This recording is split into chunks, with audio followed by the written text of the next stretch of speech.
Hey, what's going on, everyone? Happy Sundays from Bangkok. How you guys doing today? Uh, Long day yesterday. I'm going to get into that, and Jib will be down in just a moment to join us. Let me look at the chat and see who we got here. Joe P, of course. No surprise. Joe Patterson, how you doing, my friend? Board No Man Production, how you doing? Mzikan Bodo. I hope I said that right. Oh man, sorry about that if I did not. How you doing? Anyone else here? Oh, here we go. Dr. B, the PhD of HVAC. How's Wisconsin? Steve, how's it going, man? How's Cali? All right, so Jib will be down in a moment. I know Jib hasn't been on because she's been at school all week, so she wants to talk about like what's going on and give some updates about school. Yesterday, I was hanging out with Chris from Retired Working for You, and I took him to a some underground fights. So he was filming that, making a video, and you guys, I posted a few things that like we were there. I ended up doing commentary. I showed up, and the promoter was like, "Hey, uh, would you mind to jump on commentary with our commentary guy? If you have time." I was like, "Yeah, of course. I'm going to be there anyway, so I might as well jump on and do that." And so Chris was filming though for like 2 days. He was shooting content, like kind of telling stories about the fighters. So, very, very interesting day. And it was weird because of all the COVID restrictions and because of everything going on in Bangkok at the time, we basically all had to meet at this random BTS location out on the south part of the city. And we get picked up by a bus at 10 a.m. and the promoter won't tell anyone where we're going. There's no information about that at all. He's just like, all right. He's like, we'll take you to the venue. But I can't tell anyone where it is. We don't want people showing up. The bus drives us out to this little spot out in like just in the southern part of Bangkok, like near Suvarnabhumi and near Samut Prakan. And we end up getting out there, and it's just a studio, like a sound stage in the middle of nowhere. And they have a ring set up, and this is where the fights were at. So it was kind of cool from that perspective that it was just this one spot. So let me take a look. I don't know, is it my channel? There are a couple that similar. Okay. Cold and snowy in Wisconsin. Not a surprise. That's kind of similar to every month in Wisconsin, as I recall from grad school. Even I remember even at graduation, there were still piles of snow in the middle of summer out in the parking lots where they plowed it all up. Top of the morning to you, Bon Momad Productions. Yeah. Soon to be Jib. Yeah, she's downstairs now. She's just grabbing a drink. Dr. B, the PhD. Adrian, greetings. Joe Patterson, how you doing? Back. Greetings, Dan and Dr. B. How's it going, my friend? And here, Jim has a sandwich too. Oh, it's water. Thank you. The pink Rilakkuma cup in full effect here in the studio. Come over here, Ben.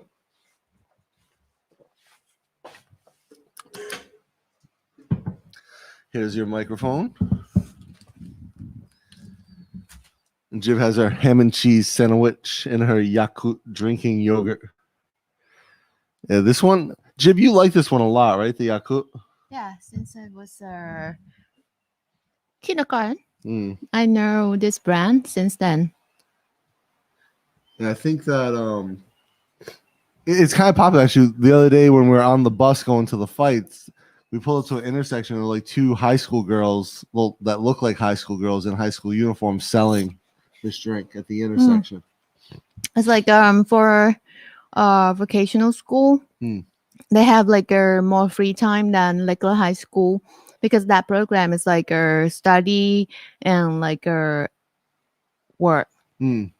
So when they have free time, they can go get this drink and like sell it and get some interest, some share from the sale. Yeah, because they don't sell it in the store at all, right? It's just the independent seller. Before this, never sell in the store. So like I think it's company model that try to like support people. Mm. Like we have the word called the girls. Well, normally it's a girl. 小亚哭. 小 is like girl, young girl. But as you know, now it's like they are auntie. Yeah. Before this, they were Young girl.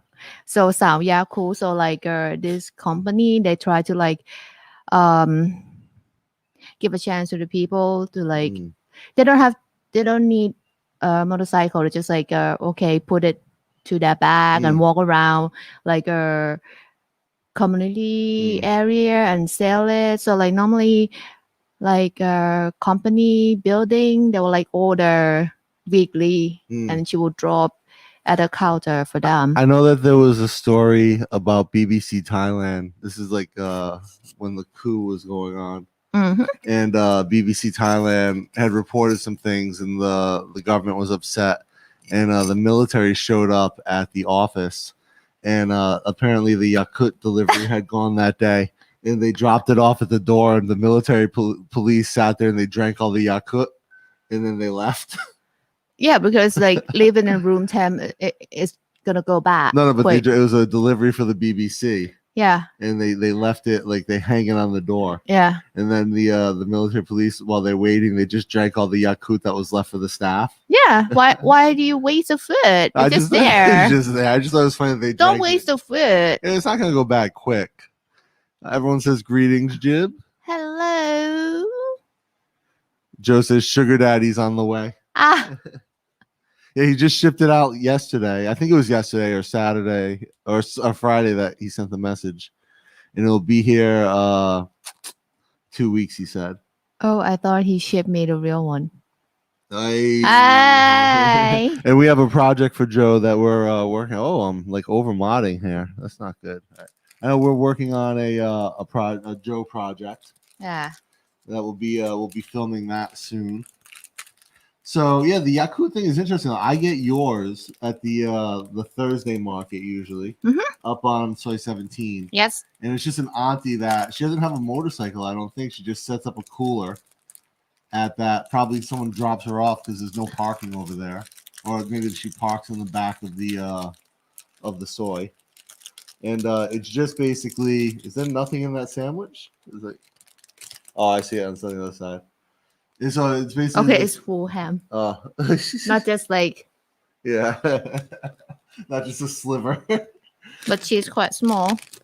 Yeah, but so this auntie, she just sets up her cooler and she puts it out, and there's like, is it sugar free or low sugar? This one, no, the green. The green, less sugar. But it's real sugar. Yeah. Okay. So they have a green version, which is less sweet, and then this version. And Jib's like, the first time when we went, I was like, oh, do you want to try the less sweet? She's like, no. If I have this one, it has to be sweet. Well, if you're going to drink it, why don't you enjoy it? If one day I have diabetes, yes, I will choose the less sugar. And it's only like what? How many grams is that? Or how many milliliters? 80. 80 milliliters, huh? Not bad. 80 milliliters or grams? Milliliter, liquid, milliliter, solid, gram. Yeah, well, water is 1 to 1. Scientist. Right? No, but water is 1 to 1. I don't know. This is not pure water. It's not 1-to-1 density. So Todd says it's a Super Bowl weekend. I completely forgot about that. Is Tom Brady going to win his first Super Bowl with another team? Is that what's going to happen this weekend? I'm not a big football guy, right? But it would be tomorrow morning. And I have a live stream planned for tomorrow morning, but I'm not going to be watching the Super Bowl. I'll put after we get off this one, I'll link up for tomorrow. And then next Monday, the following Monday, I'm planning like a big super live stream. I'm going to do 6 a.m. to noon. 6 a.m. till noon. You still snore at that time. I will wake up early, obviously. But I will do 6 a.m. to noon. And I've invited a bunch of other creators that I know to pop on. And a bunch of people have already said, yes, they'll come on. I'm waiting on a few other responses, but I'm going to make like an epic thumbnail. And I basically I asked a bunch of people, like, do they want to come on like 30 minutes, an hour during the 6-hour stream? And then they popped it over like, yeah, absolutely. So it should be fun.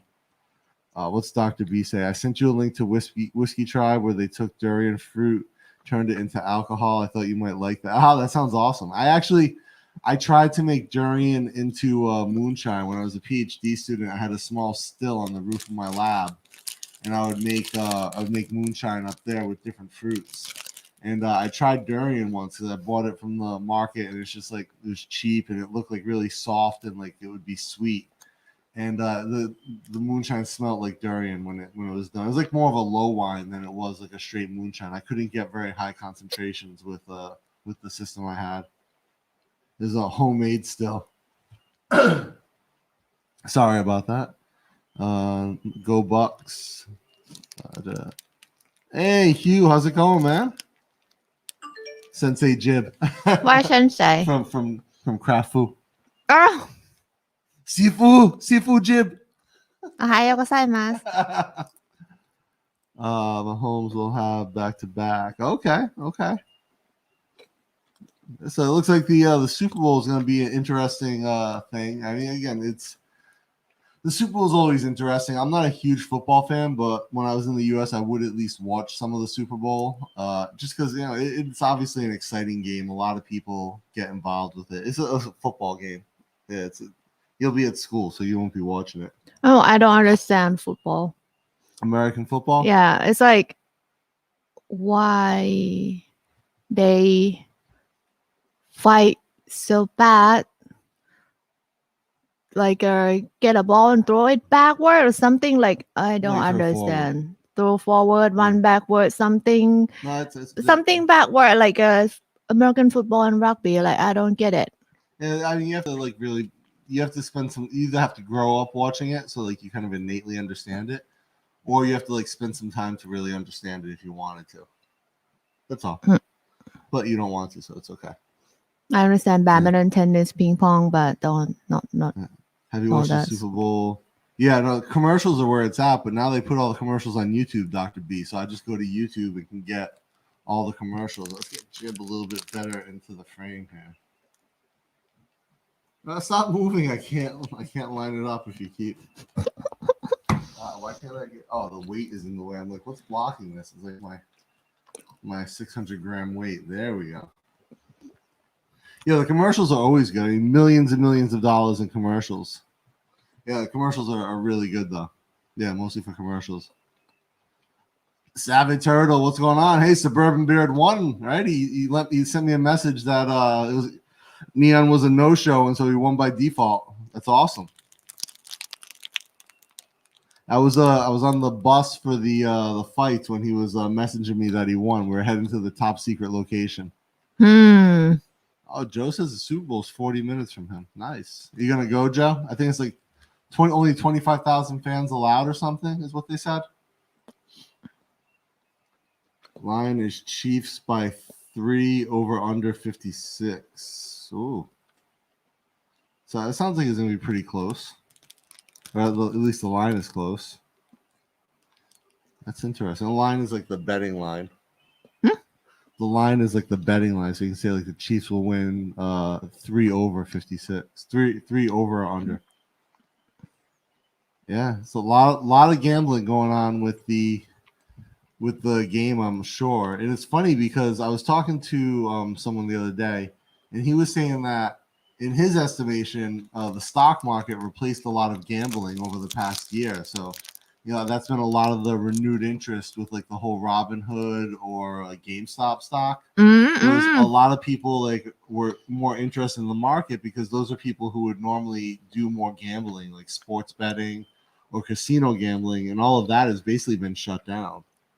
Like you can do sports betting online, but there's really been no sports. Oh, right? okay. And then the casino gambling, there's just not a whole lot of it. So like people who like gambling, they still like want to gambling in everything. Yeah, the people love, just like Thailand. People love to gamble. The puppy, my family don't do it. Your father just won the lottery for like 40,000 baht. Yes. Yeah.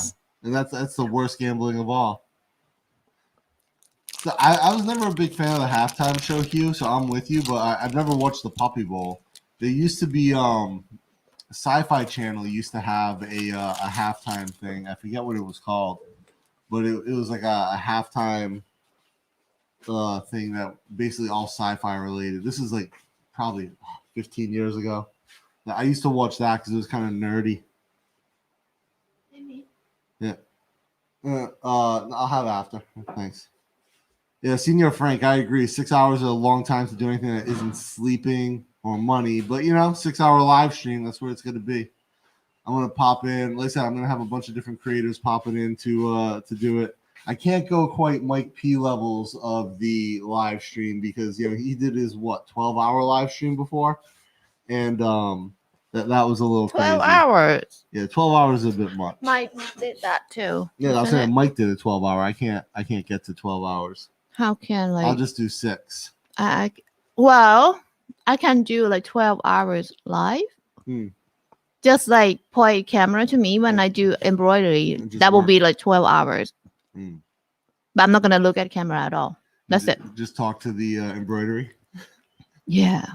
Now Mike will be stopping by on that live stream as well, of course, and a few other people. Suburban Beard is flying to Miami that day, so he said he might try to jump on when he gets to Miami before he jumps into the casino next to his hotel. He sent me an overhead of his hotel. Suburban Beard's hotel is literally on the beach. Like there's no sidewalk or street between his hotel and the sand, but there's a pool. Yeah, there's a pool in his hotel, so you can they have an outdoor pool, and then the beach is like 20 meters away. Thai has that too. That's kind of crazy. We have problem of jellyfish. Nah. In some season, you cannot go into the sea because you might get attacked from that jellyfish, and it's hurt. Holy shit! Nosebleed seats start at $10,000 just for the Super Bowl. $10,000. What for how many seats? 300,000 baht for the worst seat. One seat. One. No. Yeah, that's it. I mean, no, I'm not gonna pay that. No. As the Senior Frank says, points out, gambling is an addiction. If they don't have your thing in stock, you still need to scratch the itch. Yeah. I think the stock market, took over a lot of that for a lot of people. I volunteered for once, and I have a Starbucks ice maker down call in the morning, and will most likely be working there during the Super Bowl. Yeah, nothing wrong with taking some on call for some money. Not at all. I feel your pain, Jib, doing 3 or more than double same day 4 times a week. Brutal. Yeah, Savvy's always live streaming. He's every day got something going on.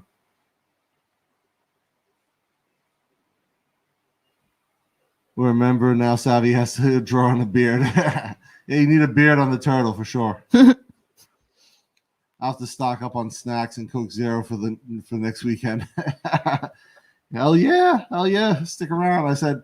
So I've emailed a bunch of people. So far confirmed. Chris retired working for me is confirmed. Obviously, Mike is confirmed. Mike confirmed before I even knew what the date was. Mike was just let me know. I'll be there. Mike, Mike's awesome. So he's just whatever. He's you pick the day, you pick the time. I'll be on. He's whatever you need. Global Travel Mate, another Thai vlogger who I met yesterday. He's gonna do it. I followed his channel for a bit. We ended up meeting for a little while yesterday. The Oko brothers from the U.S., they have a podcast. It's on YouTube. They're going to come on as well. And I've emailed a handful of other people. Oh, Tony Huge, Eric, Minority Nomad. They're all going to come on. It is funny because I messaged Tony Huge. I'm hey, I'm going to do this. You want to pop on? I was oh, wow, it sounds so interesting. Can I have my girlfriends on too? I was yeah, I'll send you the link. He's he's not a super techie guy. So Tony's all right, you just have to explain to me how to use it, and I'll be on. Look at camera, and you see this. What my? This is called shape. No, it's not shape. It's true. Jib's giving me a hard time about my lack of eyebrows. I trim my eyebrows. They're about the same length. No. Well, this is what happens. If I don't trim the eyebrows, I start to look like a crazy old wizard with these. No, you don't have hair anyway. So yeah, Tony will be on. Eric will be on, and a handful of others coming on.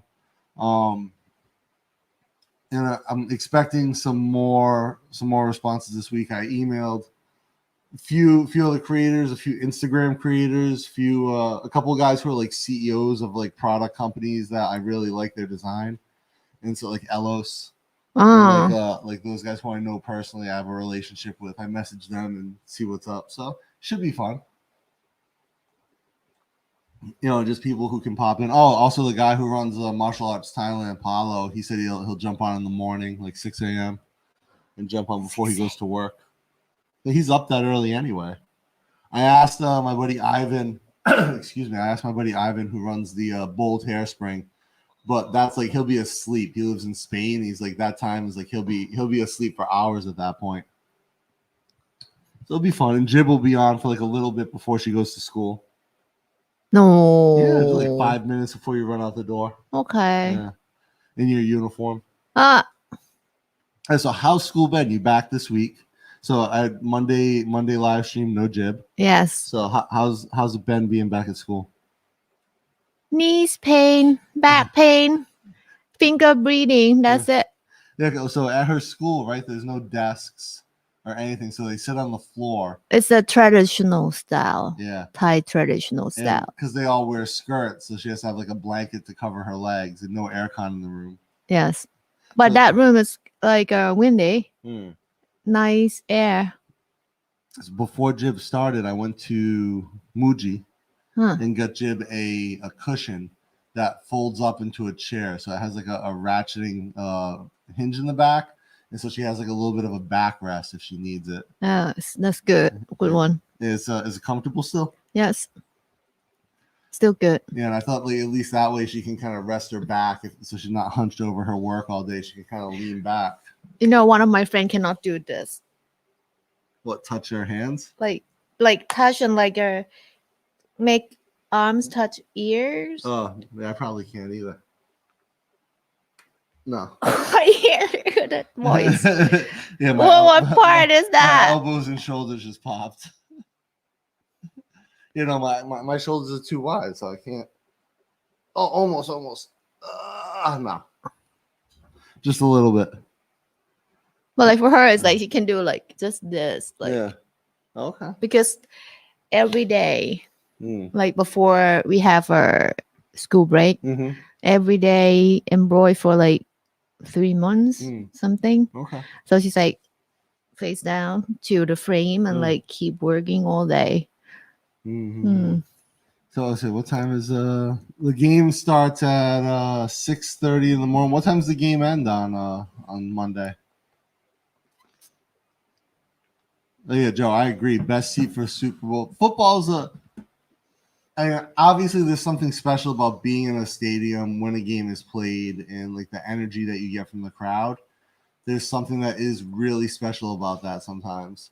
And you know that's a reason some people chase those experiences. But I would say that, you know, for me, most sports are better watched at home. Even I'm a huge fight fan. And like yesterday, I went to these underground fights, and literally I sat next to the ring because I did commentary. So I was sitting at the commentary booth right next to the ring, but I prefer to watch the monitor because you get the zoomed in angle. And I'll almost always watch a fight at home before I go to a stadium or a small venue to watch it, even before COVID, just because it's a better view. And even like I have in Thailand, any show I can be cage side or behind the scenes at without problem. But I'd much rather just watch at home because it's such a better view. The exception being pro wrestling that I go to, because they only have like 1 or 2 rows of seat. Jib is not a fan of pro wrestling at all. But why not? It's fake. Jib hates it. Like they all like are strong and good body. Yes, I would say like okay, good athlete. But I cannot say it's sport. Do you understand that? It's not sport. So it's sports entertainment. If you say it's stunt show, I understand that. So they call it sports entertainment, but what it is Lacan for men. Yeah, but don't even say it's a sport. Sports entertainment. No, it's different. It's not. It's different. It's not sport. It's different. It's not a sport. What you call action movie of like a Stallone or Schwarzenegger that is a entertainment sport or whatever, like not sport. Sports entertainment. Different. It doesn't mean sport. Oh, so not Joe. I'm not gonna do 12 hours. I'm gonna do 6 next Monday, the 15th, 6 a.m. Bangkok time until noon, Bangkok time. So 6 hours, not 12.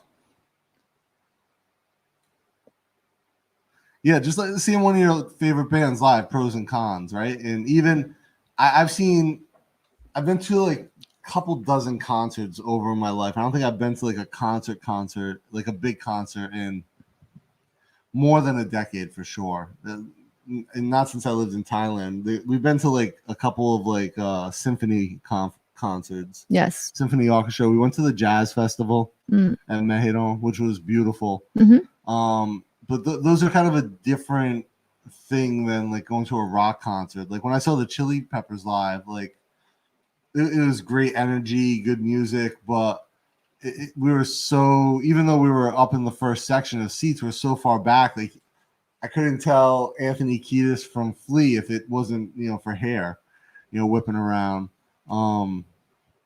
It is what it is, but it's definitely an experience and something. And the same thing with like going to a sports event. Like there's an energy, there's a vibe, there's pros and cons. But for me, like I just enjoy fights more if I'm watching it on TV because you can see more of the action. Yes. And it's fun, except for one championship. Because if someone gets hurt, then they just show random shots of the crowd for like 5 minutes. Yeah. They refuse to show injuries. Sometimes you would get to see it like far away. Yeah. On the last row of the stadium. Yeah. So Senior Frank says movies are fake. Yeah, I know that. So they should call pro wrestling as a stunt show. So Steve says most states which regulate wrestling refer to it as an exhibition. That's a good word for it. Yeah, it's good. If they call that, I understand. Joe was backstage trying to get in and Savvy didn't see him. That's too bad. Professional wrestling is a soap opera, yes, with lots of physicality. It's a lacan with violence. Those people really get slammed around, but the outcome is scripted. So not a sport, but it does require athleticism. Absolutely, yes. 100%. Agree. But it basically is. It's a soap opera for men with a lot of fighting, and I think better dialogue than most soap operas, and sometimes better acting. So if you consider pro wrestling is a soap opera for men, what's wrong that I consider Twilight a soap opera for women? Because Twilight ruined vampires. So it's like you have the stuff you like, I have my stuff that I like. And you like you every time that I like watch Twilight. So it's same thing every time you say you're gonna go to pro wrestling, say yeah. Also, Hugh asks, you mentioned buying the new Mac Mini M1 chip. Any chance of a future stream of how all your Mac devices work together? What VPN, must-have cables, etc. Yeah, that'd be a good. I'll do that in the future, Hugh. Yeah, maybe or maybe I can even do a video about that because I am doing. I'm filming a studio tour now, so maybe I'll talk about like the interplay with all the Mac, and then I'll do like a more detailed follow-up on a live stream. But yeah, I'll do that actually. I'll include that in the studio tour because Jib and I both work off Mac. And our whole workflow is on Mac. So the ability to hand off between devices, the VPNs that we use, I can go through all of that. No, thank you. I absolutely will do that, Hugh. Thank you very much. Dana, can you pop up your gain a touch or Jib's a little hot? Yeah, it might be me a bit low. Jib, can you talk into the mic? Hello. Yeah, I think I'm low compared to Jib. Check. How's that, Born? Jib, can you talk into the mic? Talk what? Yeah, I think now we're closer to even. Born Nomad, let me know if that sounds better. And thank you very much. Oh, I thought he said I'm hot. Just a little hot. I thought I didn't think he mean I first I thought like he didn't mean like my voice. Oh, Jib thought it was a compliment.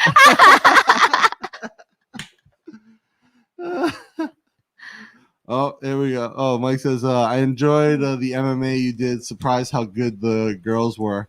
Yeah, I'll tell you that main event last night. If you watched the live stream, the women's main event was boxing, but it was phenomenal. Oh, boxing, not MMA. Chai. It was because Marie's first boxing fight versus Po, the girl. So the girl Po, if you watched the stream yesterday, if you go to Martial Arts Thailand now, they have the fight up because Paulo's a monster. He gets stuff edited and posted like instantly. The girl Po who lost, I actually had picked her to win against Marie simply because she's physically larger and she's very long. And I've seen her fight a number of times in Letway and Muay Thai and in boxing. And she uses her length very, very well. But Marie Rumet, the Estonian girl, who she's actually 21, even though she looks like 12, but she's been fighting since she's 15. Huh? This is the girl who used to live too young. She for used 15. to live in the tent at Team Quest. Team Quest in Chiang Mai, right? She lived in their tent, and so she has been fighting for 6 years, but she used her speed and her accuracy so well. It is just wild. And she was able to close the distance really fast, land shots, and get away before Po was able to hit her. It was really good. Whoa. Joe says true about the vampires. Twilight ruined it. Not true. Much better. Awesome. Thank you. He says sorry. Steve says, as a former MMA fighter, what is the worst? Getting your nose pounded in or drinking a 3-in-1? Oh, drinking a 3-in-1, so much worse. Broken nose heals in a few weeks. And most of the time you get your nose broken, not that bad. If you drink a 3-in-1, you have that horrible memory for the rest of your life. Okay, then compare like a broken nose and the wax peeking from ears. We're talking about I've been having my ears treated like weekly. Someone cried like a baby in the exam room. Well, he said it was inflamed after he got the I didn't cry like a baby, but it did hurt. I was complaining, like it was very painful. Only in my left ear. I ended up having so I've been having my ears treated. A lot of you guys who follow Bangkok Strange will remember I went deaf a few months ago. Due to some issues with my ears, and I've had ear infections. Like I remember one time, even on Bangkok Strange, I could feel the ear infection coming on, and it swelled up so bad that my jaw displaced. And so I've had these issues with my ears for years and years and years. In the last 3 years, I guess, 4 years, it's been really bad. Like I would get ear infections like every month or every 2 months. I think since you start to use the big Q-tip with a wooden handle, that one, because sometimes you break it when you clean your ears. That I say don't do that hard, but you never listen. So we end up going to the ear doctor the other day because I had something wrong with my. I thought I was getting an ear infection, so I went to get checked out, and we end up getting a different ENT than I usually see. And he takes a look. He's like, "Oh, you have a lot of issues with the cells in your ear, and there's like you can tell that there's like some impacted wax." He cleans it all out, and he's like, "Oh yeah, there's definitely some issues with the skin. I can see you've had a lot of ear infections. Let me start to treat these and like put you on some drugs and remove some of like the bad skin, and we'll start to get your ears getting better." And so, 2 months now we've been seeing this doctor. 1.5, I think. Yeah, about 1.5, 2 months. And so I've actually made a ton of progress in my ear health overall. But so we go in the other day, and I had been doing this cream that I had to put in, and I had ended up impacting a bunch of wax on my left ear. So my right ear, no problem. He's like, "Oh, it looks good." He's like, "I don't really see any issues." And he looks at my left ear. He's like, "Ooh," he's like, "You impacted a bunch of wax." He's like, "So we have to get this out and then see how the underlying skin looks." So he starts to get all the wax out, but my ear canal had become so inflamed that even him putting the scope in my ear was painful. And so it was a difficult process to get everything kind of removed and cleared out. And then he removed some of the skin again. And now I have drops I have to use 3 times a day, antifungal drops in case there was like some type of fungal and any type of fungus that's messing with the wax and causing it to harden. And so I got to go back Tuesday and see him and see how that goes. Doctor just surprised that like a big guy like you is like, hurt. Yeah, but and move your head. So it's like he like I think he's like scared to do like clean your ear. That happens. But hey, you got it done. We got the job done.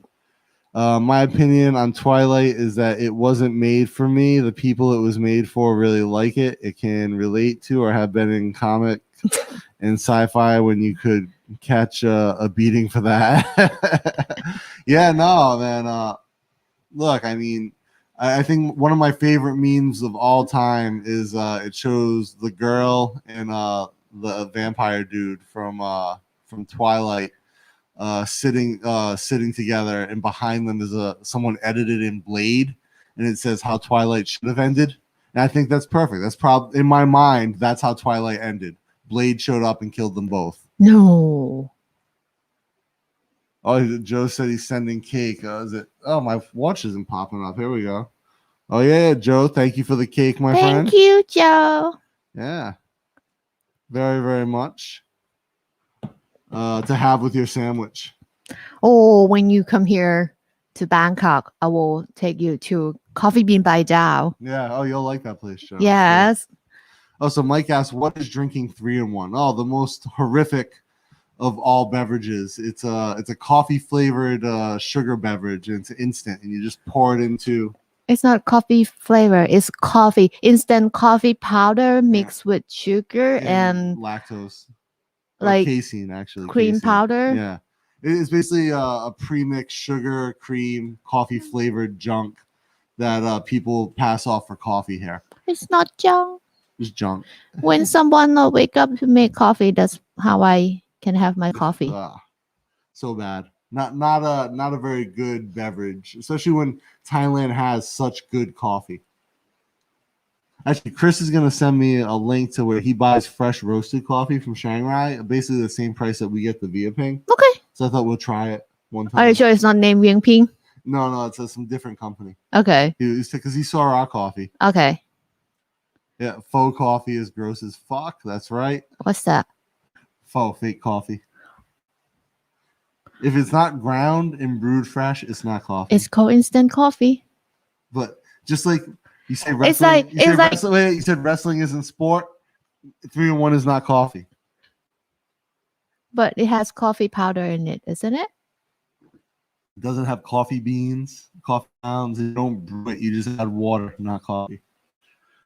So does instant noodle is noodle? It's a fake noodle, right? So now from now on you cannot eat it. Because it's disgusting, isn't it? No, so instant noodles different than it's still noodles. They've just been put into a different state.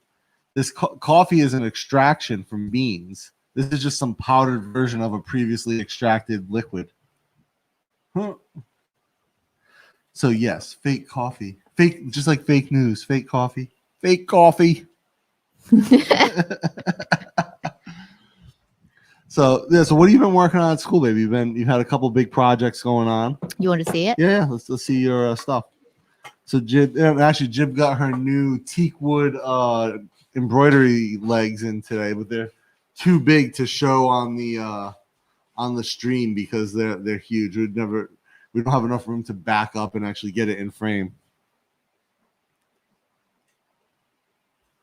Joe likes his coffee like he likes his woman, hot, black, and a little sweet. Not a bad combo. Joe P likes his coffee like he likes his women, hot, black, and a little sweet. Jim's confused. Thank you, Steve. As do you, my friend. You are in the know with the coffee as well. So here we go. This is Jib's current piece that she's working on. Tribute to the late King Ramanine. And it's quite a nice. I like this a bit. Bring it a little bit closer so we can see the blue here.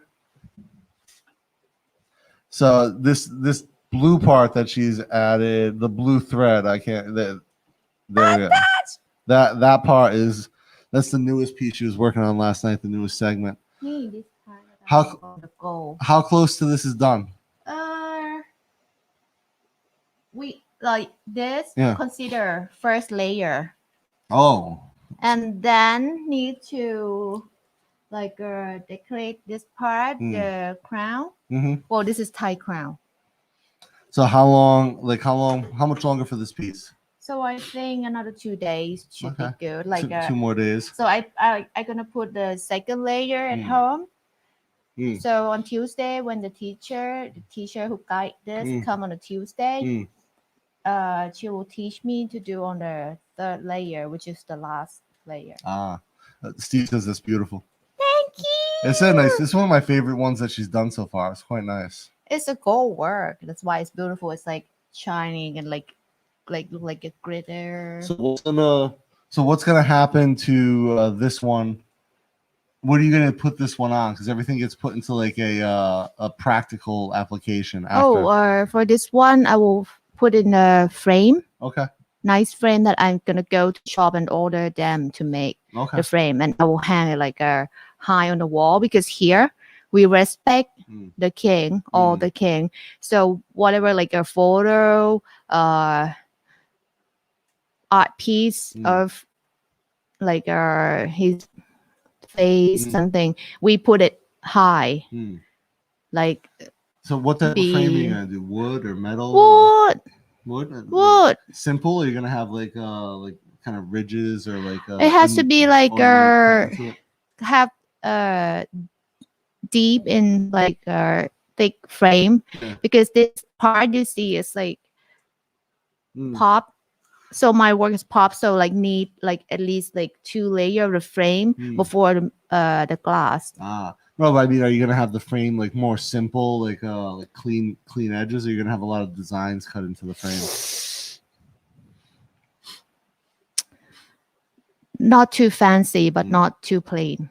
Like not gonna be like Muji style. Not gonna be like that, because this one is like masterpiece. Like I really want to make it so like no matter how long I have to fix it, I will do it. Okay. And now one of my friends said, "Oh, you should do the Queen's mom, right? The Queen Mother. The Queen Mother too."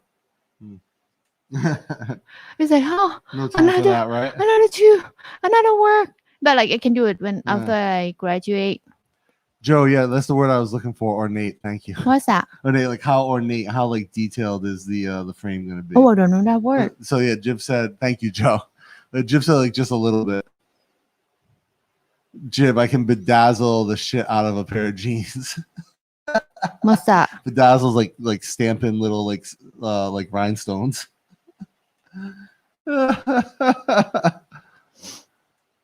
Oh, live my ass off. I like my coffee like I like my woman, without some other guys.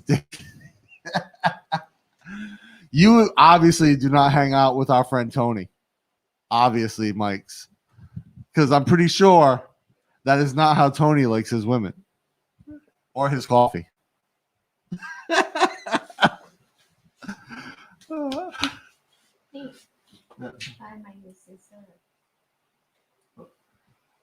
Jib is giving me her. Oh my God, where'd you get these?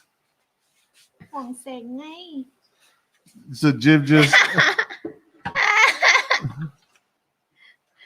I can't even. Oh, don't break it. Oh my God, you drop it. That's done. You can pick it up here. No, it's done. Really? Yeah, when you drop the scissor, like the tip will break. No, it's not. It's broken. Not nice. No, it's not like fit. Oh yeah, you can pick it up. It didn't drop on the tip though. It hit the. It landed on the back. Should be okay. How much were these scissors? $280. It's a lot for a little scissor. And you drop it. Sorry. Second day that I. So wait, what about the other scissors I gave you, from England? Like this blade too thick. Oh. It's not good for. This is not your England one. Oh, okay. This is So what about the English ones? Those are nice though. That's nice action on those scissors.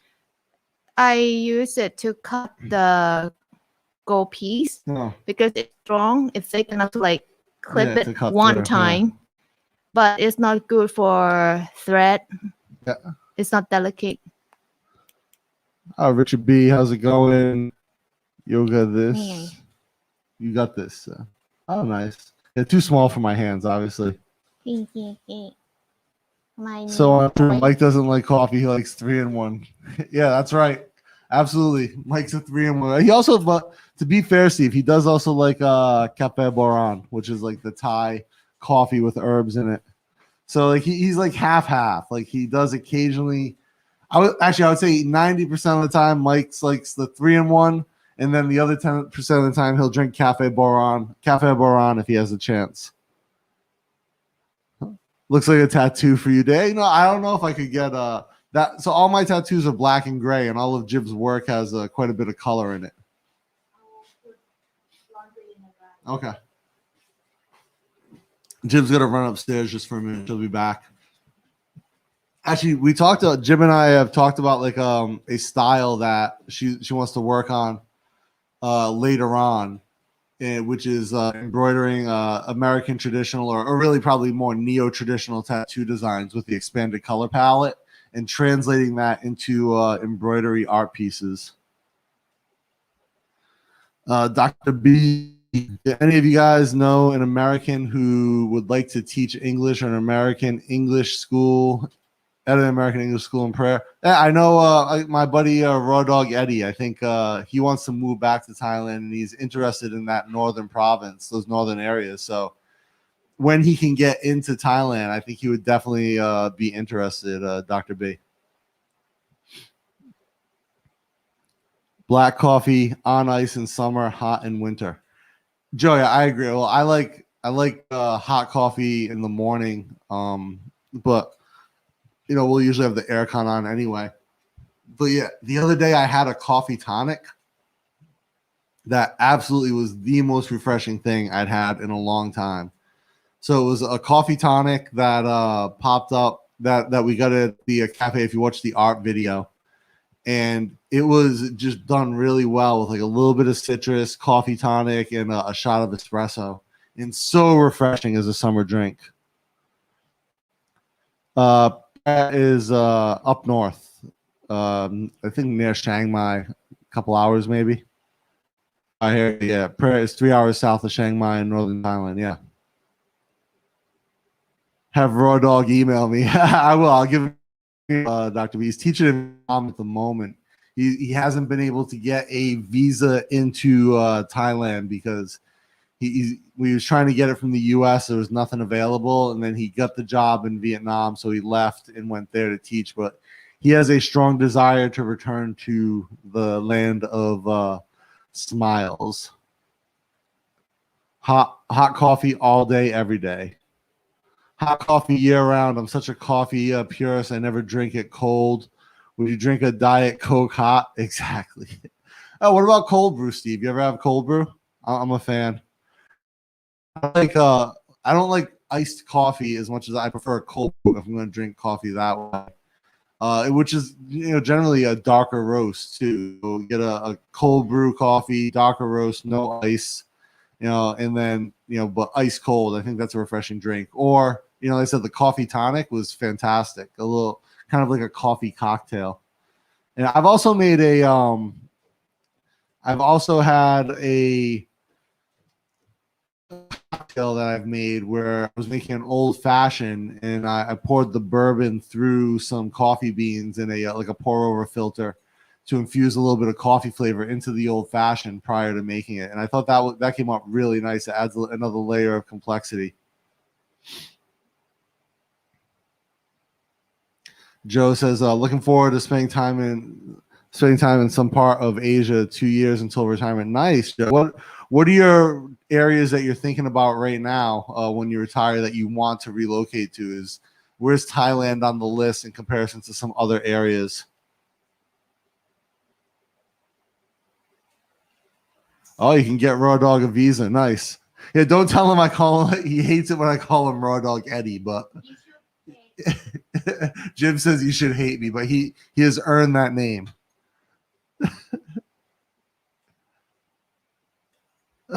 At first, I thought you said coffee colonic. It made the rest really. Yeah, I could know coffee tonic, not coffee colonic. Definitely not a coffee colonic. I wonder if you would absorb the I wonder if you would absorb the caffeine that way. How does that work? Mark Eden, of course. I don't buy pre-ground coffee ever. I buy my beans whole, and I grind by weight every day. What's his real name? Eddie. Oh, I went to high school with him. His name's Eddie Tariq. We went to high school in Rhode Island together. He's got I think he went to undergrad at URI, then did an MBA somewhere else. Joe Patterson. Vietnam was my first option. I'm closer closer to atheist agnostic.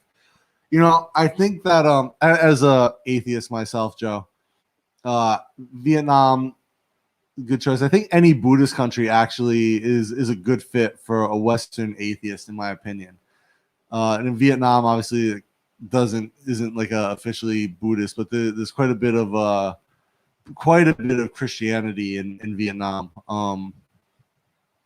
It's in Christianity in Asia is very different than the West for sure.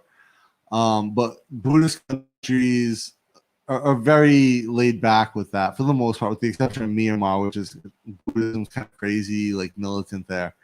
But like Laos, Thailand, like you kind of is that Buddhism is more of like a life philosophy than anything. So it blends very well with that. Countries like Indonesia, Malaysia, where religion is part of the legal system and atheism is illegal, it's maybe a bit more touch and go. Like I have friends who are like prominent atheists in Malaysia who are Muslim, and there, if you're born Muslim, you can't change your religion. It's illegal. So it's a very dangerous place for them.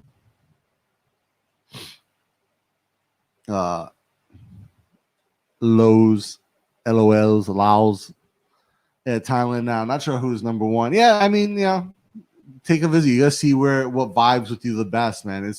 I always say Bangkok's the greatest city in the world, but it's the greatest city in the world for me. Yeah, just like I know it's the greatest city in the world for Mike, for Jib, for a lot of people. But when I say that, I'm not trying to disparage other places. Like I say, Bangkok's the greatest city in the world, and I think you guys who come on the streams, you guys who come on the channel know that it's in the context of me, my personal opinion. I have friends who love Ho Chi Minh City, and they think that's the greatest city in the world. I have friends who live in KL who they think that's the greatest city in the world, right? Indonesia, in Jakarta, same thing. Like there's a vibe for everyone, Joe, and you just gotta find what that vibe is for you. And it might not even be like Bangkok. You might want to be in like Prayer out in like up in the north where it's super laid back, super chill, like very different lifestyle. Whereas here in Bangkok, that's not the case. So some people like to live down in Phuket where they're on the beach all day. Oh, did you knock the door off the rail, babe? I don't know. It's before I open the door. I'll take a look at it. So I mean, there's a different vibe everywhere. You just got to find what the vibe is for you. And so, babe, we're talking about Joe Patterson on the channel. Talking about how he's saying about Vietnam because he thinks it kind of matches with like being atheist.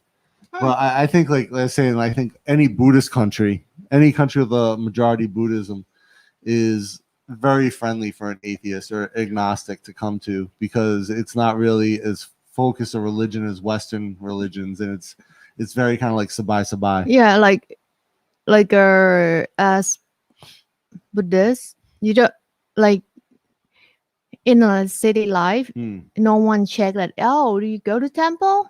Did you make married? No one care. Like you go when you want. You don't want to go. You don't have to go. Fine. So he says, Buddhist is supposed to be non-religious, but Burma turned it into extremists. Thailand is scoring good thanks to you, Chris, and one more. Oh, awesome, man! Thank you. Yeah, Chris is doing a great job of showing Thailand the positive side, which so many vloggers focus on the negative things of Thailand, like which I don't get either. Like I'm not coming online to complain about the place I call home, right? Like of course, there are negative things, but none of them are so outrageous that I need to make videos about it. And Chris feels the same way. We talked about this a lot yesterday. There's so many people who are just like, oh, the Thai government wants to screw us. It's like, follow the rules, you'll be okay. Do it this way, you'll be fine, right? Like, yes, they eat different food, just like they do in Kentucky versus Rhode Island. I mean, it's different everywhere, right? So you take the good with the bad, and how you view those things. If you view the good or the bad, it determines how you live life. I mean, if you're miserable and you're focused on the negative, you're going to be an asshole to everyone. And that's why I love, like, you guys who come by here, you all see the positive and everything. I don't think we have those issues in the chat here. And I know, like, all you guys with the wrench, you take care of it for me if someone pops by with that bullshit. But talk about Chris. Yesterday, Jib was sending me posts, like, Thai people are now reposting his videos on Facebook talking about, like, how awesome his content is. And then those 3 that I captured the screen to you, it's like one is a page that, like, lots of people follow, of course. And, like, other 2 persons, other 2 persons, they are personal account, but a lot of followers. So in one, actually, it was a political post, and then you said people were in the chat saying, no, Chris isn't political. He's showing the good side of Thailand. Yeah, because he's foreigner. He's not Thai. Like how can that, like, bring to, like, politics is not, like, what is that? So one, Chris, thank you so much. I just saw your coffee, and also I missed Savvy. Savvy sent me a huge buy me a coffee, dude. Wow, thank you so much. I just showed Jim how much it was. Savvy, thank you. You rock. Thank you. Oh, that's mean. Unlimited cake and coffee for me this month. Where shall we go? So, guys, thank you so much. Much appreciated. But yeah, I think the Buddhism in Myanmar is it's really scary what they're doing. Very strict. Like, when I study master degree, I have, like, 2 Burmese girl in the class. Like, they said they meditate in a temple before they go to work. It's like, huh? Your house is, like, that close to the temple, and, like, you walk there and do meditate? Like, we do it every day. It's like, So very strict. There was a Burmese girl who was in my PhD program who said, literally one time she said that, it's their job in Myanmar. It's Burmese, because she was Burmese, which is a race. Even though Myanmar used to be called Burma, Burmese is a race that they used to, it was their job to show other religions why they're wrong. And, like, when people talk shit like that, that is scary. So yeah, it's weird there. And actually, one of the things, there was a monk in Thailand who was saying, like, this is a few years ago, was saying some crazy shit about, like, that monk. Yeah, about killing Muslims in the South. And that's not a real monk. So what happens is the prime minister's like, you can't say shit like that, and then the head abbot's like, come and meet me in Bangkok. You're fired. You're fired. You're not a monk anymore. Yes. So, like, Thailand, like, they take that shit really seriously, as far as like the Thai version of Buddhism is not supposed to be used for, like, that type of stuff. And to see the government step in, and, like, the prime minister's like, WTF, and then the head abbot is like, oh no, he's like, come see me in Bangkok because you're no longer going to be a monk, and was very public about it. It was like, that's not what we do here. That they might do that in Myanmar, they might do that in other places, but not in Thailand. So here, when we talk about religions, like, we respect all. Like, you have your own choice to pick one of those. No one force you to pick any. Yeah.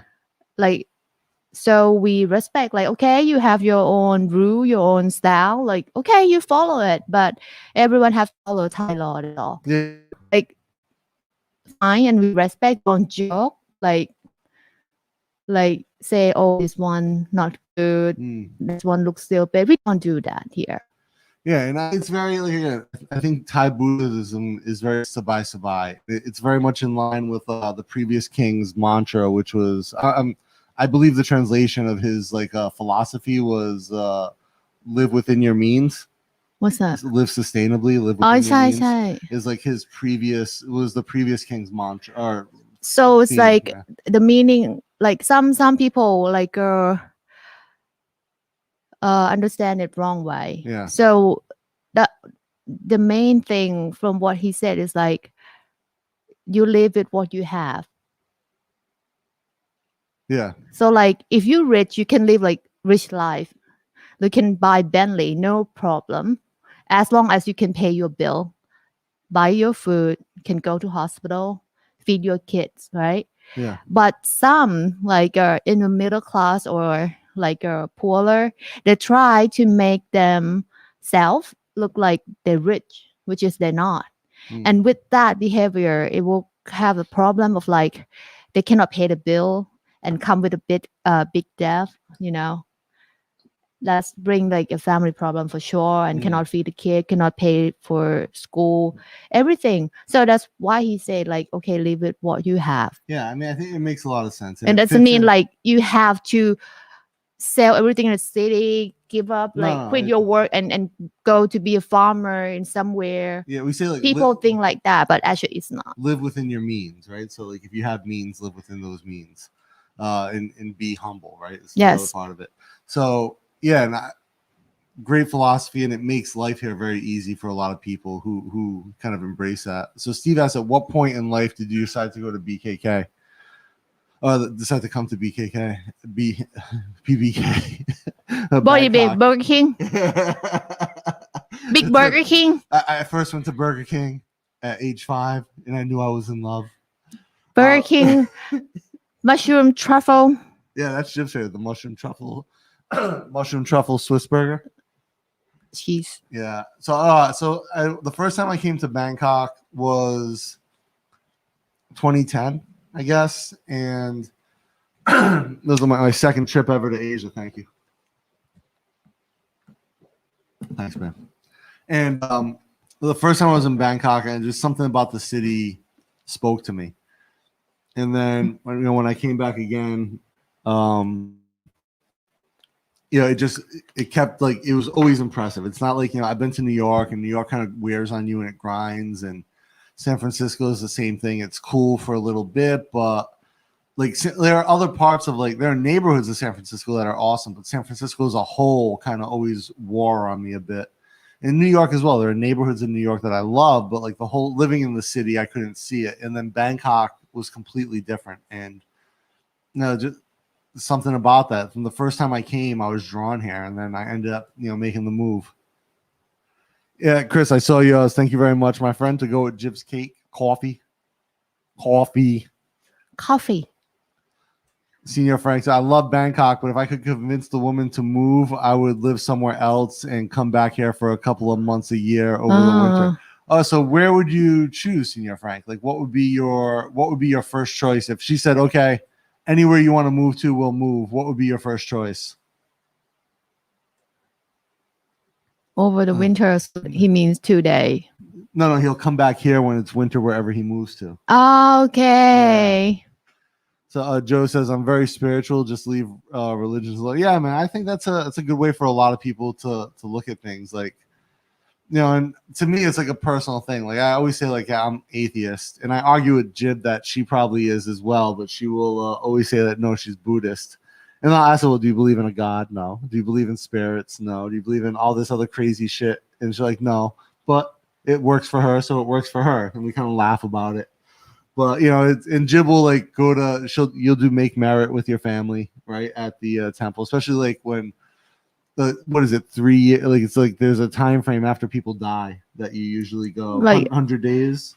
100 days, and then 3 years, and like no, every year like the day. Yeah, so the Jib will do that with their family and make merit, and then like for the most part, monks here are pretty much a daily part of life, especially you live in a neighborhood like ours. Like we see, I would say every week at least, I see 1 or 2 monks every day if you wake up early enough. For you, because you're up early and you're walking. Right. And they're out. And here's the thing. So monks, if you, for those of you guys who've never been to Thailand, monks will, in Bangkok at least, I don't think I've ever seen this in another area because I don't get out as much.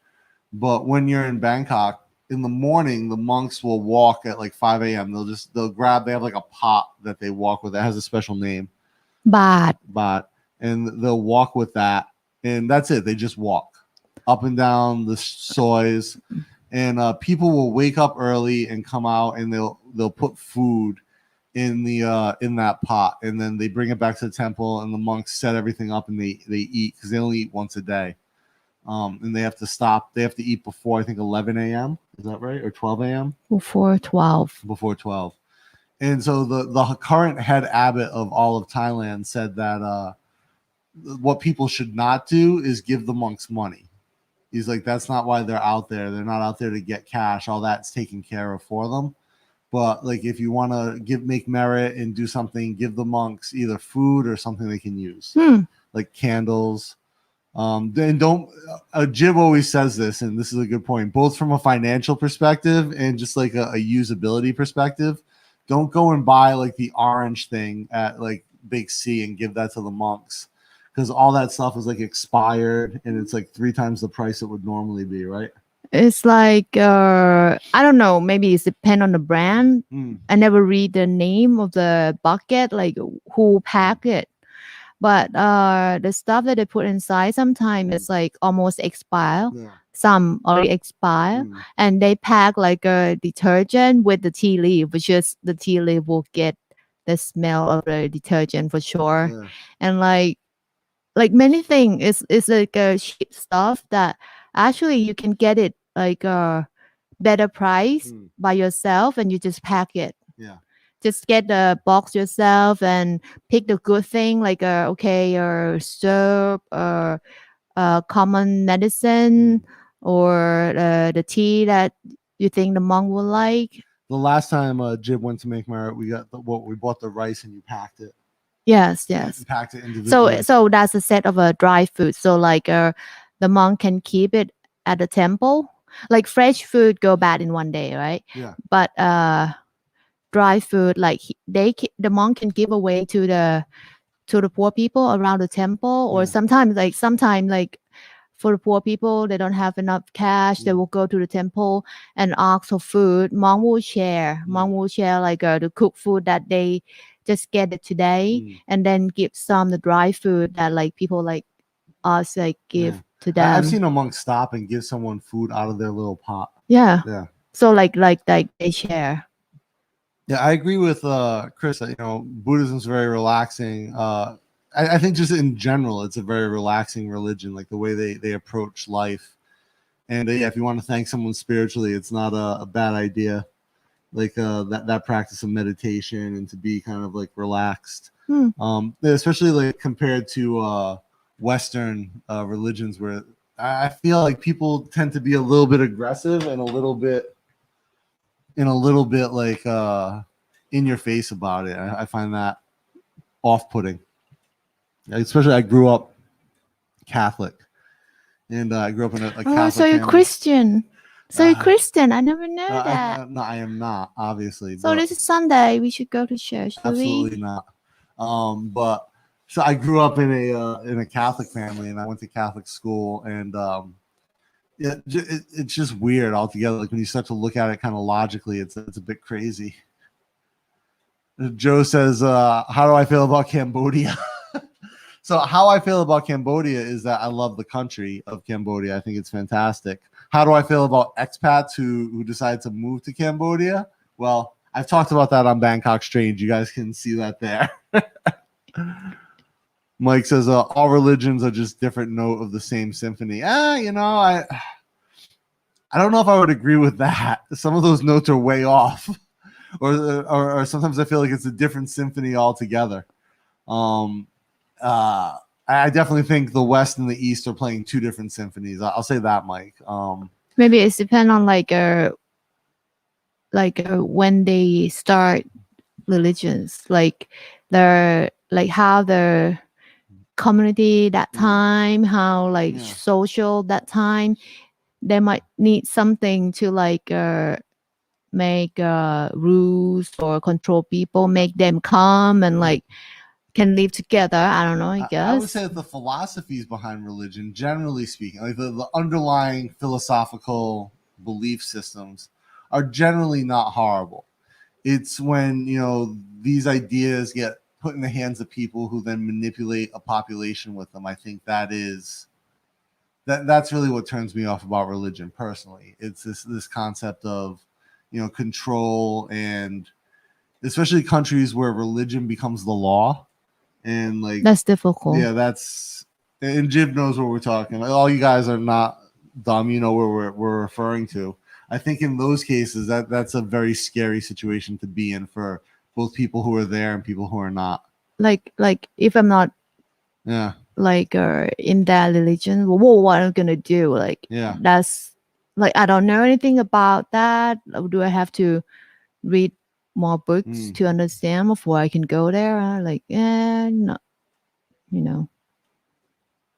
So Steve says, "Live within your means" is so simple. Wish more folks would adopt it.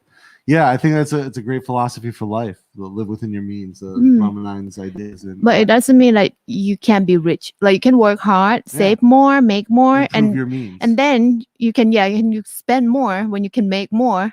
That's it. But just like live within the means that you have, I think is very smart. DT says, Dana, during this pandemic, I use a mask and a bandana when I go out. The bandana quality and material is poor quality. Could you design a high quality and cool looking bandana to use? So I've actually been working on a bandana project with a printer, and there's some issues with the prints that we're getting back where it's called discharge, right? The ink, the print has to discharge all the way through the fabric, and you get a almost a duplicate on the other side, but you can tell like one side is what we call the right side, one side is the wrong side. So we've struggled with that. The saturation and the discharge isn't fantastic. Most bandanas, though, in general, are made from cotton muslin because it's a inexpensive fabric, and it's also very absorbent and very easy to clean and take care of. And it lasts a long time. You know, I think like if you start to make a bandana style out of a higher end fabric, it becomes more of a scarf or a neckerchief, which is something that I have actually been working on. I'm going to show you the design, but I'll show you why it's bad on the fabric.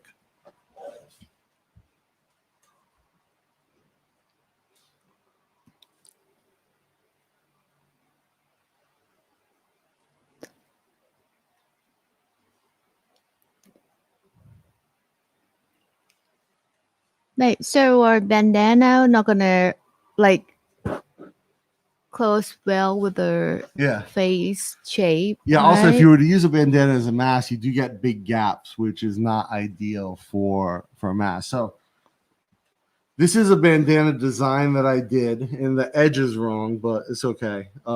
Just to get an idea of the design, I'm gonna take your comment down, TD. So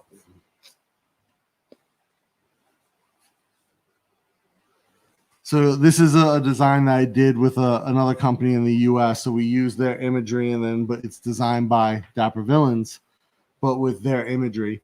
And then, so you can see that the front has good saturation and a sharp image, but then when you flip it around, so this is actually a higher quality fabric. This is a satin shirting, but you can see that it's almost pure white in the back. There's zero discharge through this. So when you do this print, there's good saturation on one side, and it looks very plain on the other, which is not the look you would want for a bandana or a scarf. So then this is a muslin version of that, and you can see the saturation is still good. It's not quite as much, but it's still pretty good. You can see the Dapper Villains is here in the corner. And then you go to the other side, and it gets a little bit more discharge, but it's not quite enough for me to be like, oh yeah, this is a really good bandana. It's still short of where I would say is an ideal discharge and saturation coming through the other side to make this viable as a bandana. So And but this muslin that this is made of is very much the type of fabric you would want to use for a bandana, just because of its functionality. And so anything that's a little heavier would limit what it was going to be used for. I can show you here. These are masks that are going out to a client that we made. And I did this print design with the logo for them. And these are going to Texas. And this is that shaped mask that we did. And you can see that there. And this is a slightly heavier cotton. But then on the inside, we have the black muslin. And then there's 2 layers of cotton gauze in the middle. And that creates those different textures, create a resistance to particulate that works really well. Senior Frank says he would go to Texas or Prague. Texas, I think, is a good place, man. But they recently had snow in like southern Texas, which was crazy. Maybe somewhere else in Europe. It isn't happening anytime soon, so I haven't done any recent research on variables. Yeah, I guess if it's not happening, no need to research it. We were talking about Australia for a while. New Zealand? No, remember we talked. I wanted to go to Tasmania. Oh. And you were like, no, it's too remote. And then like everyone I know from Australia is like, mate, why would you want to go to Tasmania? It's a shithole. It's like hillbillies and rednecks. I was like, oh, Hobart seems like a cool place. Like, no. Everyone's like, no, you don't want to go there. No, there are no Shaolin monks in Thailand. Just that's China. Thai monk don't fight. Like all time, like 600 years ago, like that type. Thai monk will know like boxing, Thai boxing, and they will teach like boys like long time when we still ride elephant. Actually, there's still that's like a temple is the center of community, so boys will go there to learn how to read and write and learn things from the monk. Monk will be like almost the head of the village. I saw there's still a temple up in like Isan somewhere where they teach kids Muay Thai. Maybe not the monks teach the kids, but they have a teacher in the monks run the temple. Yeah, like it depends on like the area, like what would be like their culture. So like monks still pray and still do the same thing as every monk in every temple, but they might have something else specific for their own temple. So that's fine. And Mike, I agree. It's mankind and society are the one who mess up these ideas. I think we see that with a lot of things in a lot of places. I won't be specific. Yeah, Joe's right. Live within your means and give when you can. Absolutely, man. Pay it forward. Words to live by, definitely. Cambodia is the final stop of expat fail train. After you have screwed up and burned bridges all over Asia, you end up in Phnom Penh. You'll never find a more wretched hive of scum and villainy. I would agree with that. Like often on Bangkok Strange, we say like if you go to Phnom Penh, pretty much 9 out of 10 people you meet are scumbags. Or 9 out of 10 expats you meet are scumbags. And also, and look, Cambodia has its reputation for child sex trade for a reason. A lot of people go there. And like I know, like this guy never said it to me. I'm not gonna say the guy's name, but he would go to Cambodia like once a month on vacation to Phnom Penh. And having been to Phnom Penh, I can tell you it is not a vacation destination. So you are going there for something else. And he's like, I was like, oh, you have a girlfriend in Phnom Penh? He's like, oh, no, I just like the city. I go hang out there. I'm like, dude. And he was trying to get his work to let him work remotely from Phnom Penh. So like he liked it there quite a bit. And do I know him? No. Okay, good. No, it's like, so I've never hung out with him after that one conversation. Okay, good. Because when people talk in like cryptic things like that and there's no real explanation, if you can't articulate a reason you like Phnom Penh, then we know why you like Phnom Penh. And it's unfortunate, and I hope that the authorities find you and do what they need to do to you, which doesn't include arresting you. They have a river there. You can float down it. Oh, Sean Mack, nice. You took a recommendation or a pair of jeans from Origin. Great. Did you get the factories or the deltas? I'll be really interested to hear what you think, because again, just from the fact that they make their own denim, like the amount of care they put into the process, and that they own the entire chain, I'm really impressed with that company from the perspective of, one, manufacturing American labor, but also just like owning everything in the design and in the manufacturing process. Very dapper. Function is important. Nice mask. Thank you so much, TD. So I missed a bunch here. Sorry, guys. I gotta go back. So it's Frank's. I've heard Phnom Penh is the Wild West too. Yeah, no, it is. I've been there. It is the Wild West. Like I said, every bar is a brothel. I've been stuck in the middle of gunfights in Phnom Penh, hit and runs. I mean, it is absolutely insane.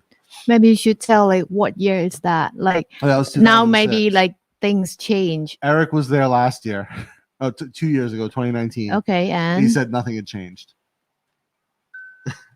So. And look, here's the thing. Like, I think Angkor Wat is beautiful, right? But you can see that entire complex in 4 days, and you can fly direct to Siem Reap, where from Bangkok you can fly direct to Siem Reap, where Angkor Wat is, and never have to go to Phnom Penh. Look, and Phnom Penh is a city. It is interesting for a day or two, but it's like a jump off point. Like if you want to see other parts of Cambodia, and Cambodia is still dangerous for foreigners to some extent, more so than anywhere else I've ever been. And like I've been to Myanmar, and I would not consider Myanmar as, at least not Yangon where I was, I would not consider that as dangerous as Phnom Penh or other parts of Cambodia where I saw some very sketchy stuff.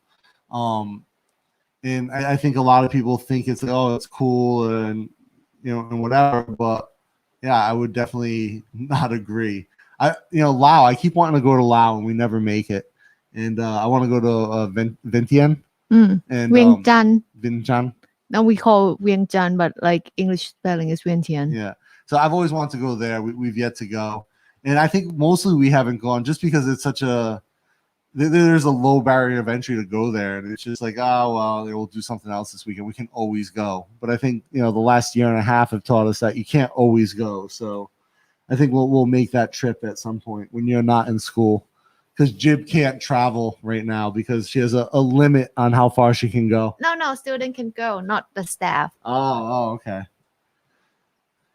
So yeah, Phnom Penh, Wild West. I mean, if you want to go check it out for a few days, yeah, but like I got drugged when I was there, and I think the only thing that saved me from being drugged was the fact that I was so big, and that they probably didn't dose it right. So they should use elephant dose to you. Right. I mean, I was just fortunate. Like I felt it kick in. I also wasn't drinking. Like I had enough situational awareness to know, like, I don't know this place, something, everything's off. Like I'm not going to drink. So I was just drinking soda, and I had some food, and like someone put something, it was definitely like something that was supposed to knock me out. And I woke up all dehydrated. Like if you've ever had sodium pentothal, it's a very similar feeling. Senior Frank, now that is adventurous, one should write. I know people who would revel in that. I mean, yeah, some people love Cambodia for a lot of reasons, but it's definitely there's challenges to just the reputation it has, and like Frank said, it has that reputation for a reason. Like the expats who go there are very much like kind of failed at the rest of life. There's a book called Off the Rails in Cambodia, or Off the Rails in Phnom Penh, I think. And it's about like just constant drug use and like, all these like sexpat type stuff that goes on there. And I don't want to get into the whole thing of like the sex work industry, but in Thailand, it's very different than Cambodia, where Cambodia still has a much higher level of human trafficking than Thailand. Whereas there's economic reasons behind it in Thailand, and there are in Cambodia as well. But there's a high function of human trafficking, and there's a high volume of child sex trafficking in Cambodia that you tend to see the government crack down on if it leaks into Thailand at all. That's one of the things the government is very, very good about here. Dan, can you make a mask that will not cause me to fog up my glasses? So our mask has a seal on the nose, but the other thing that I think helps with that is if you add an exhale valve to a mask, then you get less flow up into the outer seal. So that's one thing I would do. I have a bunch of exhale valves, but we just don't use them that often. Because for this, it's like a disease precaution. Yeah. If you have exhale valve and you infect it and you don't know that you infected, when you exhale, you just spray virus to friends and family that you don't like. You not intention to, but because of exhale valve. Yeah. Yeah. So that's the other. It's not contain any droplet from your nose. It kind of gets everything out there. So Steve says his absolute favorite restaurant in the entire Bay Area is the Phnom Penh House in Almeida. Ridiculously, yeah. Cambodian food is really good, dude. Their street food's phenomenal because they have like kind of a French influence in their street food. So they'll serve like curry and a baguette. Which, yeah, they have like their baguettes are really yeasty, so it's kind of like a really interesting food. TD says very dapper. Function is important. Nice one. Thank you, TD. Oh, Joe P. Love dog. Also, yeah, so you took the recommendation, get the orange beans. Did you get the 2-for-1 deal? Because I think they were offering like if you buy not 2-for-1, but if you buy 2, it was like a big discount. What is the ceremony where teenage boys dress like monks and shave their heads? Is that like a Thai confirmation bar mitzvah? So there's a ceremony with teenage boys. I think it's them becoming a monk. Doesn't become a real monk like for summertime. So yeah, for like a short period of time. So they're not like a monk forever, but they're a monk for like the summer school break. Yeah, so it's like for family in a rural area, they like to send all the boy to become a monk for summer. So like parents still can go out to work in the farm, and boys like are in temple with the head monk that take care of them. They still have food and like practice like maybe discipline more. Yeah, pray because meditate a lot. Have to wake up early, walk with the monk to get food, come back, pray, eat, and like maybe clean a temple and then pray again, meditate, something.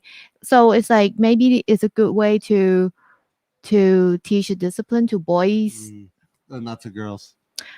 Well, we have. So they call them nuns, right? Yes, nuns. Monks. Yes. So the teenage they wear girls white. go and do that. Yeah, they wear white. They shave their head, right? Yes, but not popular because have to shave.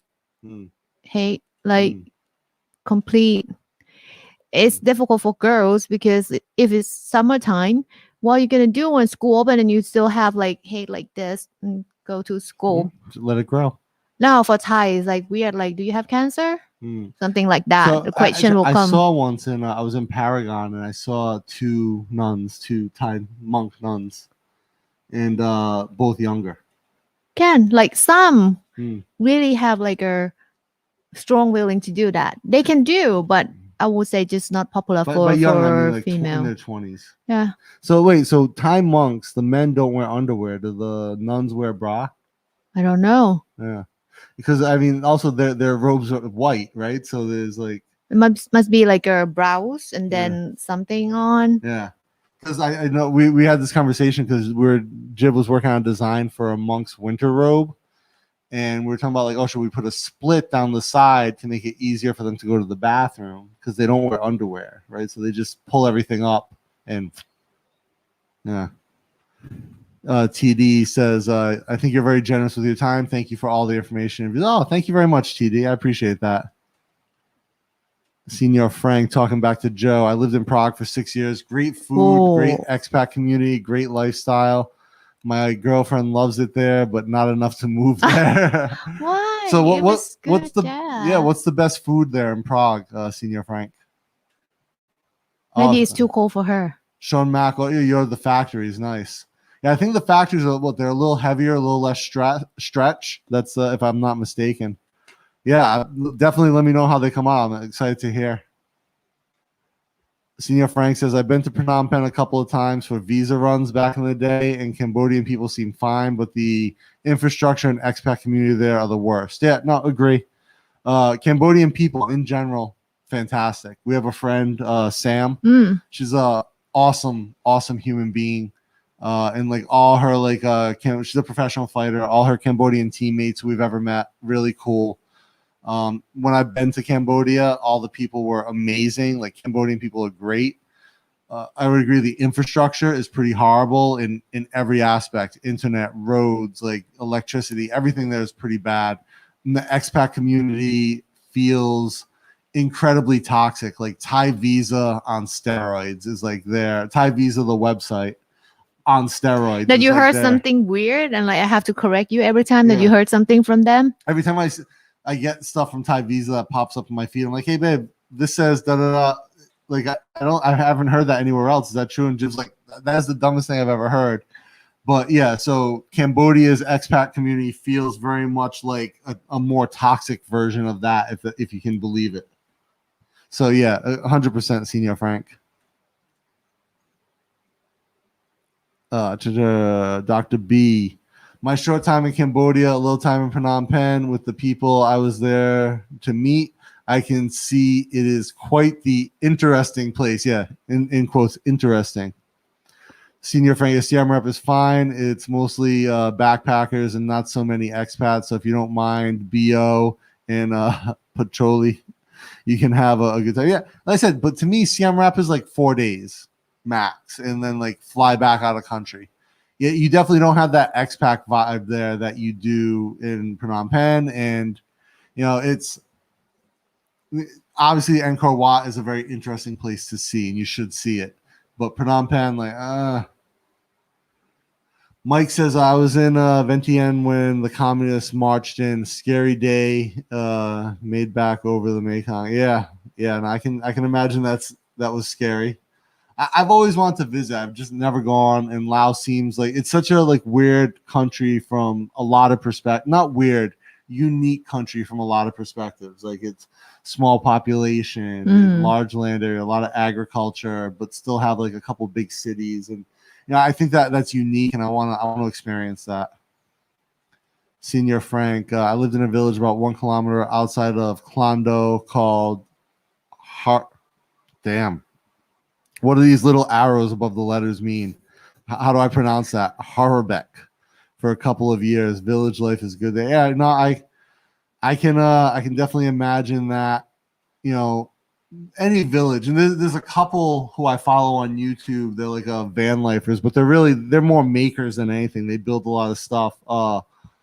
Margaret, Loudy and Margaret, I think is the name of their channel. And they're building like their van right now. They're building like a house. And the guy, Loudy, is he's a cabinet maker by trade.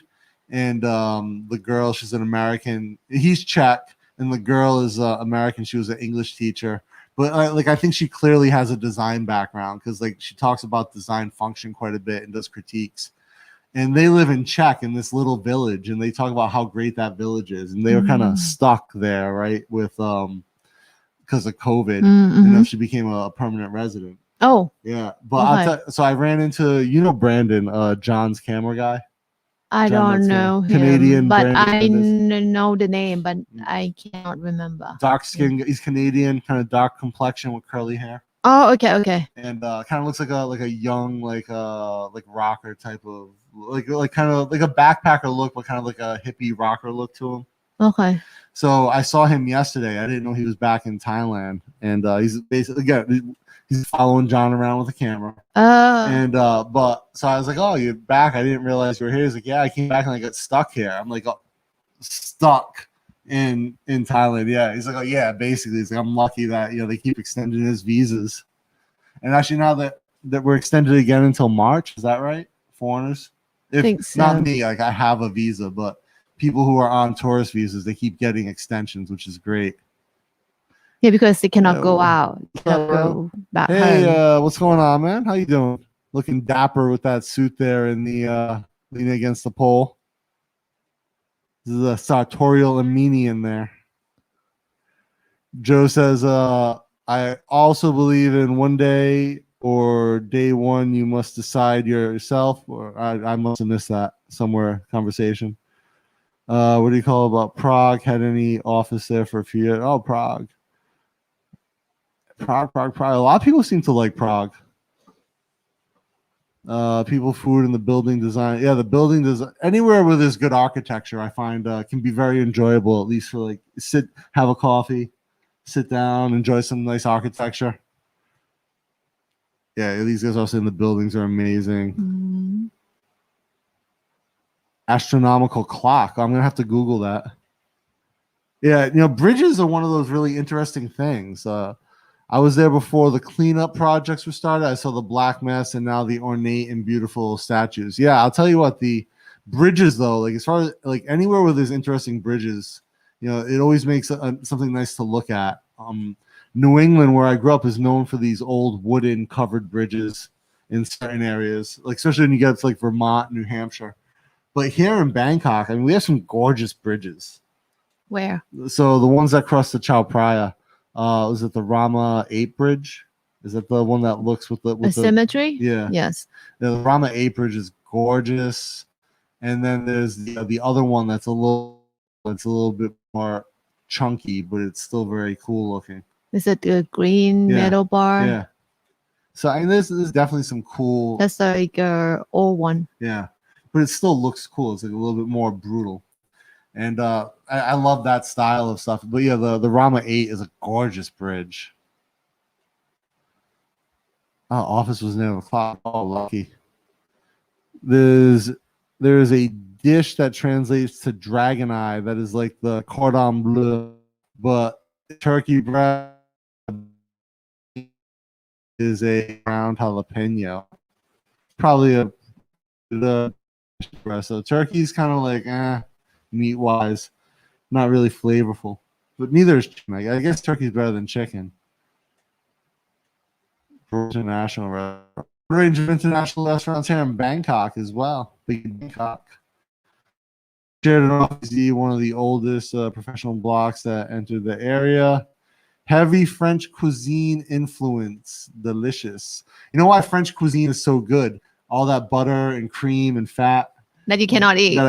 They cook. I saw someone the other day. There's been this recipe going around the internet where it's like they call it the ultimate potato recipe, where they mandolin these potatoes super thin and then they confit them in duck fat, and then they take the bricks and they press them and chill them, and then they deep fry them in like little squares.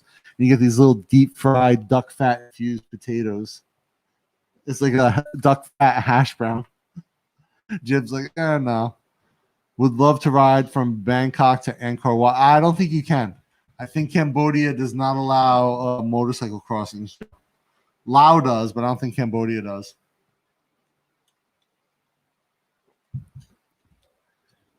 Maybe. I mean, it is Asia, though, so I'm sure anything is possible.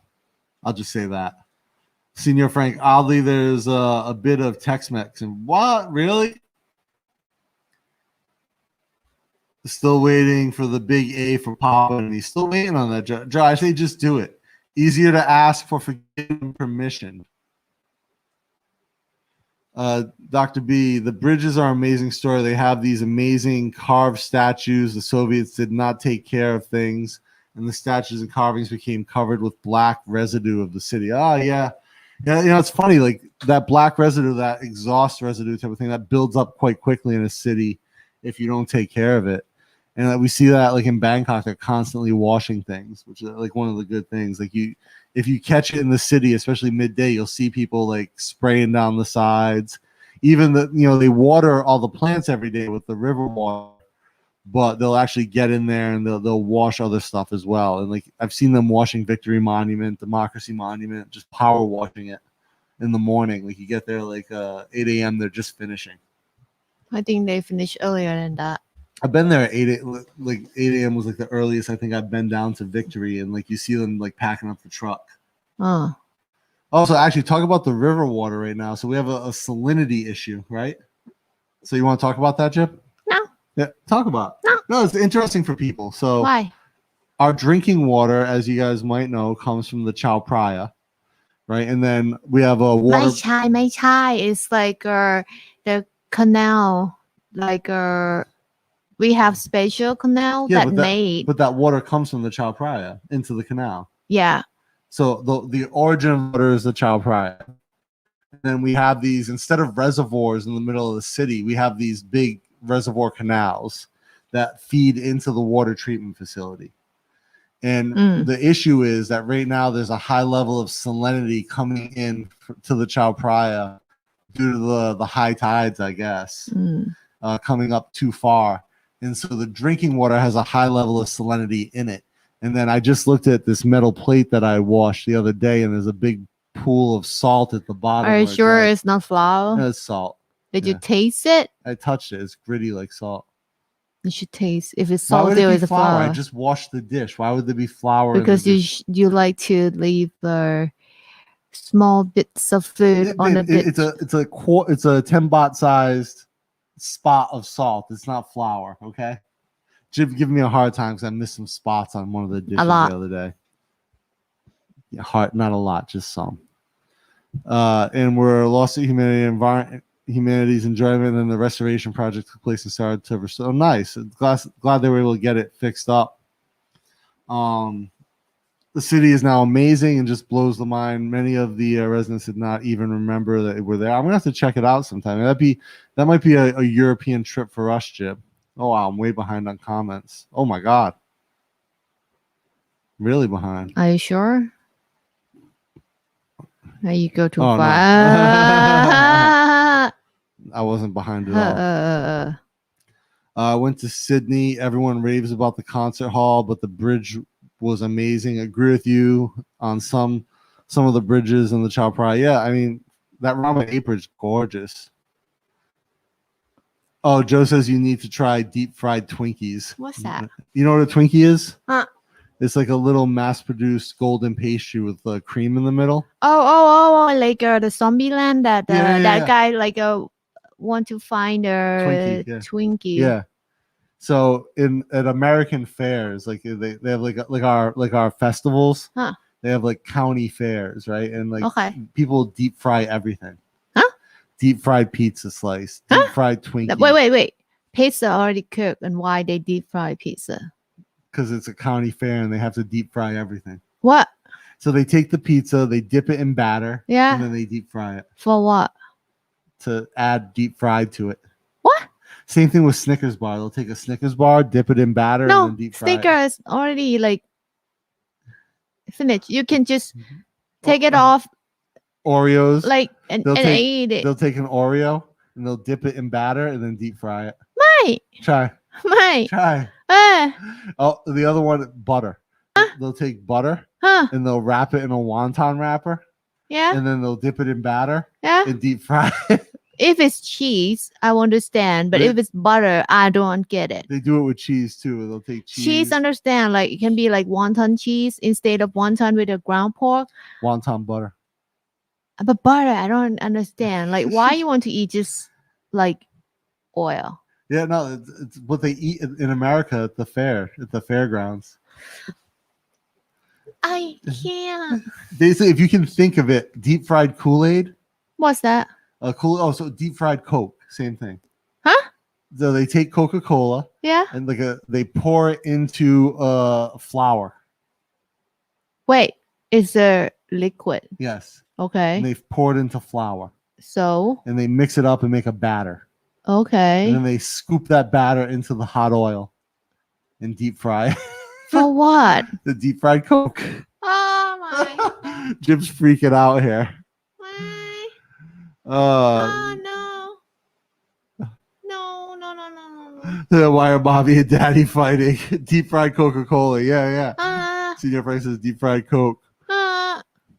Yeah, Steve, I had a deep fried Oreo. It was horrible. So I went to the Ohio State Fair once. So you guys, when you come to Thailand, you try the deep fried banana, the sliced banana, It's dip in quite a good. batter and fry. You eat that one. That's like the good deep fry, not like Actually, I would argue They- that the deep fried bananas, the worst of the bananas, like Why? the grilled banana with the caramel sauce, the coconut caramel sauce, Yes. that's the best. yeah, but it's like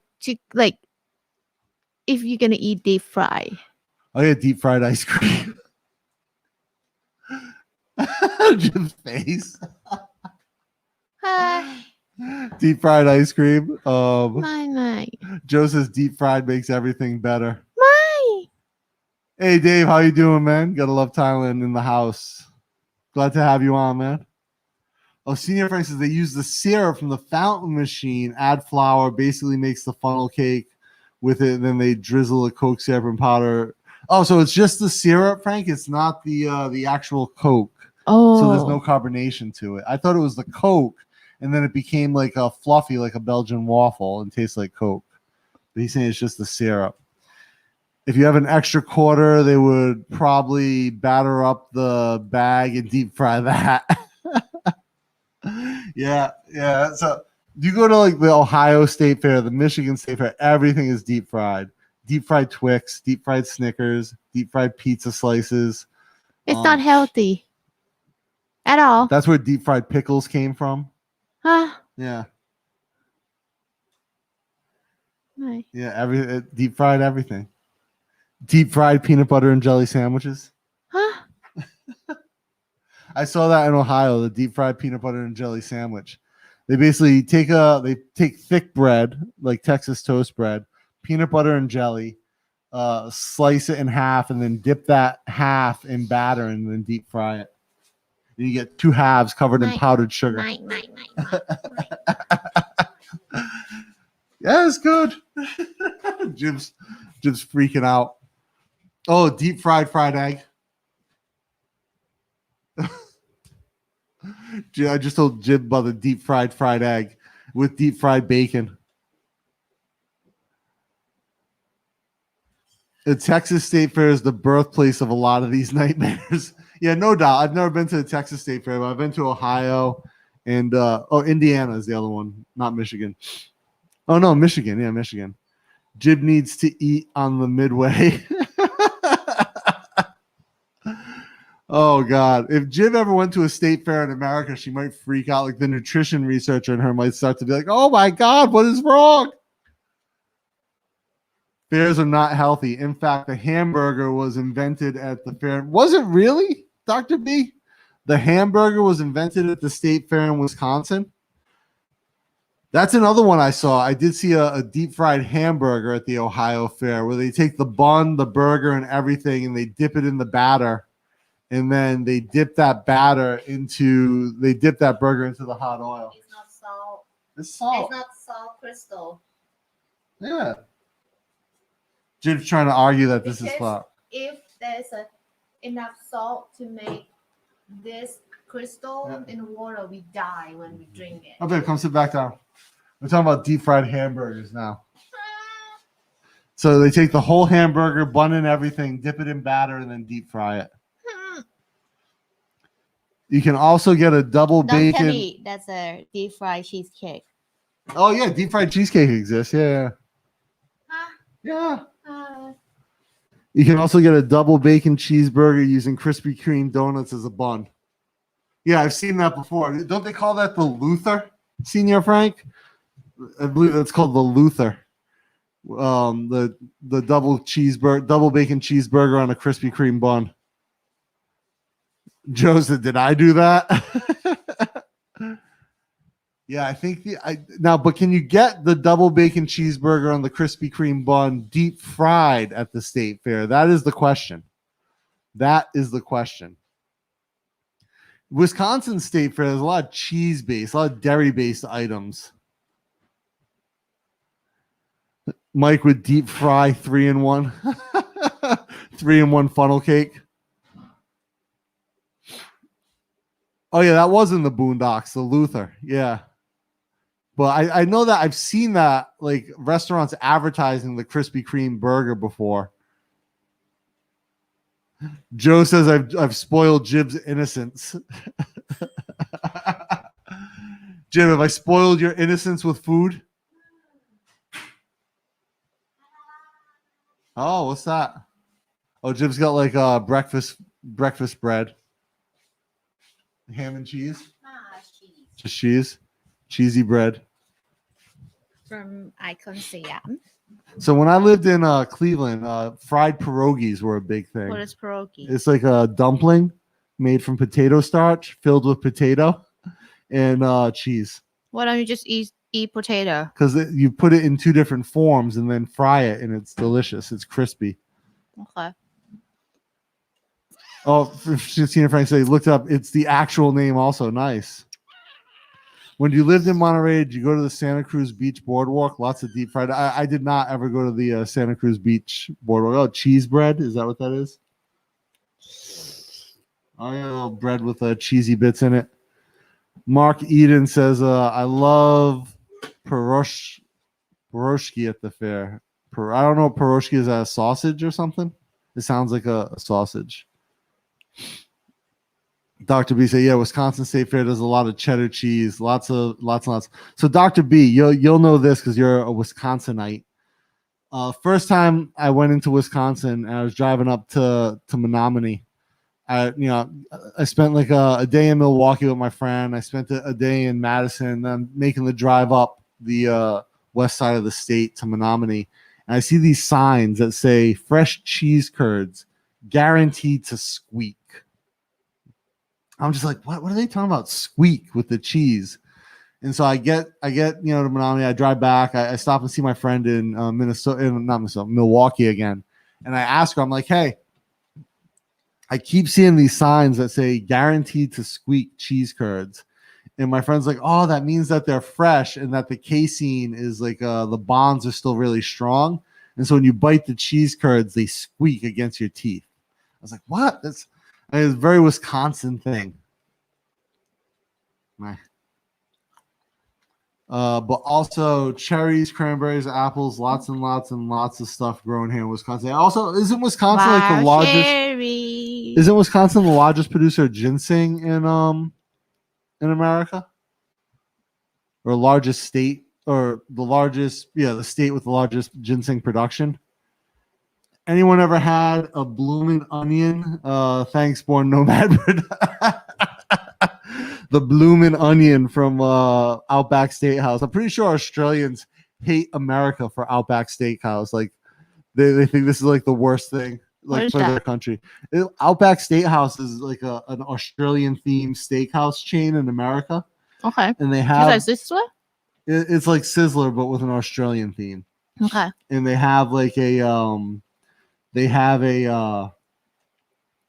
like you can pick your steak type of thing too. They don't have like the buffet, but they serve an appetizer called the bloomin' onion, which is an onion they just crisscross chop and then batter it and deep fry it with salt and pepper. Sounds good. It's not bad, but I think it's definitely not like an Australian thing. I think Wisconsin has Kringle, amazing baked goods. Oh, I never had that. Yeah, Dr. B says the sweet comes from how young the cheese is. Yes, the bonds. She was telling the truth. Yeah. Yeah, my family has ginseng farms in Wisconsin. It takes 7 years to grow. We produce more than almost the rest of the world combined. Wow. Yeah. Wisconsin ginseng is like very popular as well. Do you have like a human ginseng that like I saw a photo from internet that like when you took a ginseng out from the ground, some will look like a human cross the leg. Yeah. That's funny. You have some of that photo? Wait. So Senior Frank says they have an Outback Steakhouse at Siam. Really? At Siam Square? Or Icon Siam? Or Siam Paragon? Which Siam? Siam Square 1, Siam Discovery, Siam Center, Siam Square. What Siam do you mean? Outback Steakhouse. Really? Yes, we deny Born Nomad Production. We deny all and anything to do with that junk. It's horrible. It's definitely not Aussie. Yeah, it's clearly an American steakhouse with like fake Australian decorations. For sure. For sure. So how like a Australian steakhouse look like? I don't know. It probably looks like they probably have like a New York steakhouse in Australia that like is themed like American. And they're like, "Hi, mate, you want a candy apple fresh off the street cart from America?" So maybe And it's they the serve- same thing like when we see the Thai restaurant Yeah, somewhere else, not in Thailand, Yeah. and they try to make it look like Thai restaurant, but it's not Thai. yeah. Maybe Or like same. one time I was in a Thai restaurant in Malaysia. My friend Dash brought me to a vegan place, and the waitress came over, and she looked like she could have been Thai, and so I started talking Thai to her and ordering food, and she's like, "Oh, excuse me, no, I don't speak that language. Do you speak English?" She didn't even say I don't speak Thai. She's like, "I don't speak whatever that language is." So Do you speak funny. English. I was like, "Oh, this is not going to be a good experience." You know, it's the same thing for a Japanese restaurant here, as it's very popular, and also the Korean restaurant here. Siam Discovery. Oh, Siam Discovery. Okay, I know that one. So it's like none of the Japanese or Korean work in that restaurant, all Thai staff. But Oh, so he says, yeah, older, that- fatter ginseng does look like human. There are some that are a little freaky. Some look like small baby in size, Wow. but looks like really old wrinkled person. it's funny. Can we grow it here? Hey, Born Nomad Productions, do you guys actually drink Foster's Beer there, or is that a myth of America? No, here you answers my question. Pierogies are Russian and Ukraine breaded and fried boat-shaped buns with breaded and fried. I mean, that just sounds good. Boat-shaped buns with a variety of fillings. That sounds pretty damn tasty. Top floor Siam Discovery. Mm. You want to go to Outback Steakhouse and try a bloomin' onion? We'll take photos and post online for Born Nomad Productions to yell at us. We'll drink a Foster's Bear. I wonder if they make like the Thai staff talk with like a fake Australian accent. Hey mate, how's it going? No. Thai can't understand that accent. Or like maybe they learned from watching Aussie Man videos. Mm. I love the Aussie Man with the Australian slang. Oh, it's cactus, mate. Cactus. Get some bungee smugglers. Yeah, why'd you come to Outback? You just go to Macca's. Thankfully, in my town, the Outback failed and closed. Yeah, right? Which U.S. state produces the most potatoes? I would think Idaho, but that's probably not true. Just like Georgia doesn't produce the most peaches. Joe says Oregon. Joe, and I am the pinup. I think he meant to say pimp. You cannot grow ginseng in Thailand. One type of climate. It grows best. We have freezing in the winter. That helps with the potency of the ginseng. Ah, okay. Oh, Senior Frank says if we go to Outback, they have 50% off, 7:30 and 8 tonight on Eat It Go. Oh, just on Eat It Go. Ah, on the app.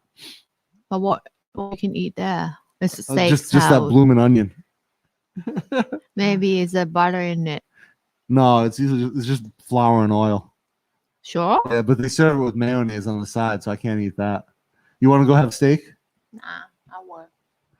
It's good restaurants will first as which half of the cow you want, and then we go from there. No Foster's is donkey pee. Nobody drinks it here. We dump it on the rest of the world as a revenge. It's kind of like our Budweiser, except everyone drinks Budweiser in America. But it's kind of the same type of urine from an ass. Joe says Oregon's the #1 state for producing potatoes. American steak and Australian steak are very, very, very different. My sister lives in Australia, and I've been there and worked with some of the cattle industry. So yeah, the cuts are different. Like I know my buddy who owns a brisket restaurant said that the Australian brisket cut is different than the American brisket cut, so it has less fat. That was one of the issues he always had. And very much a different concept of how to finish the beef. Yeah, that. So I don't. Do you guys dry age in Australia as well? Because I know that's really big in America at the moment. It's like a 38 dry age on a lot of stuff, or 28-day dry age.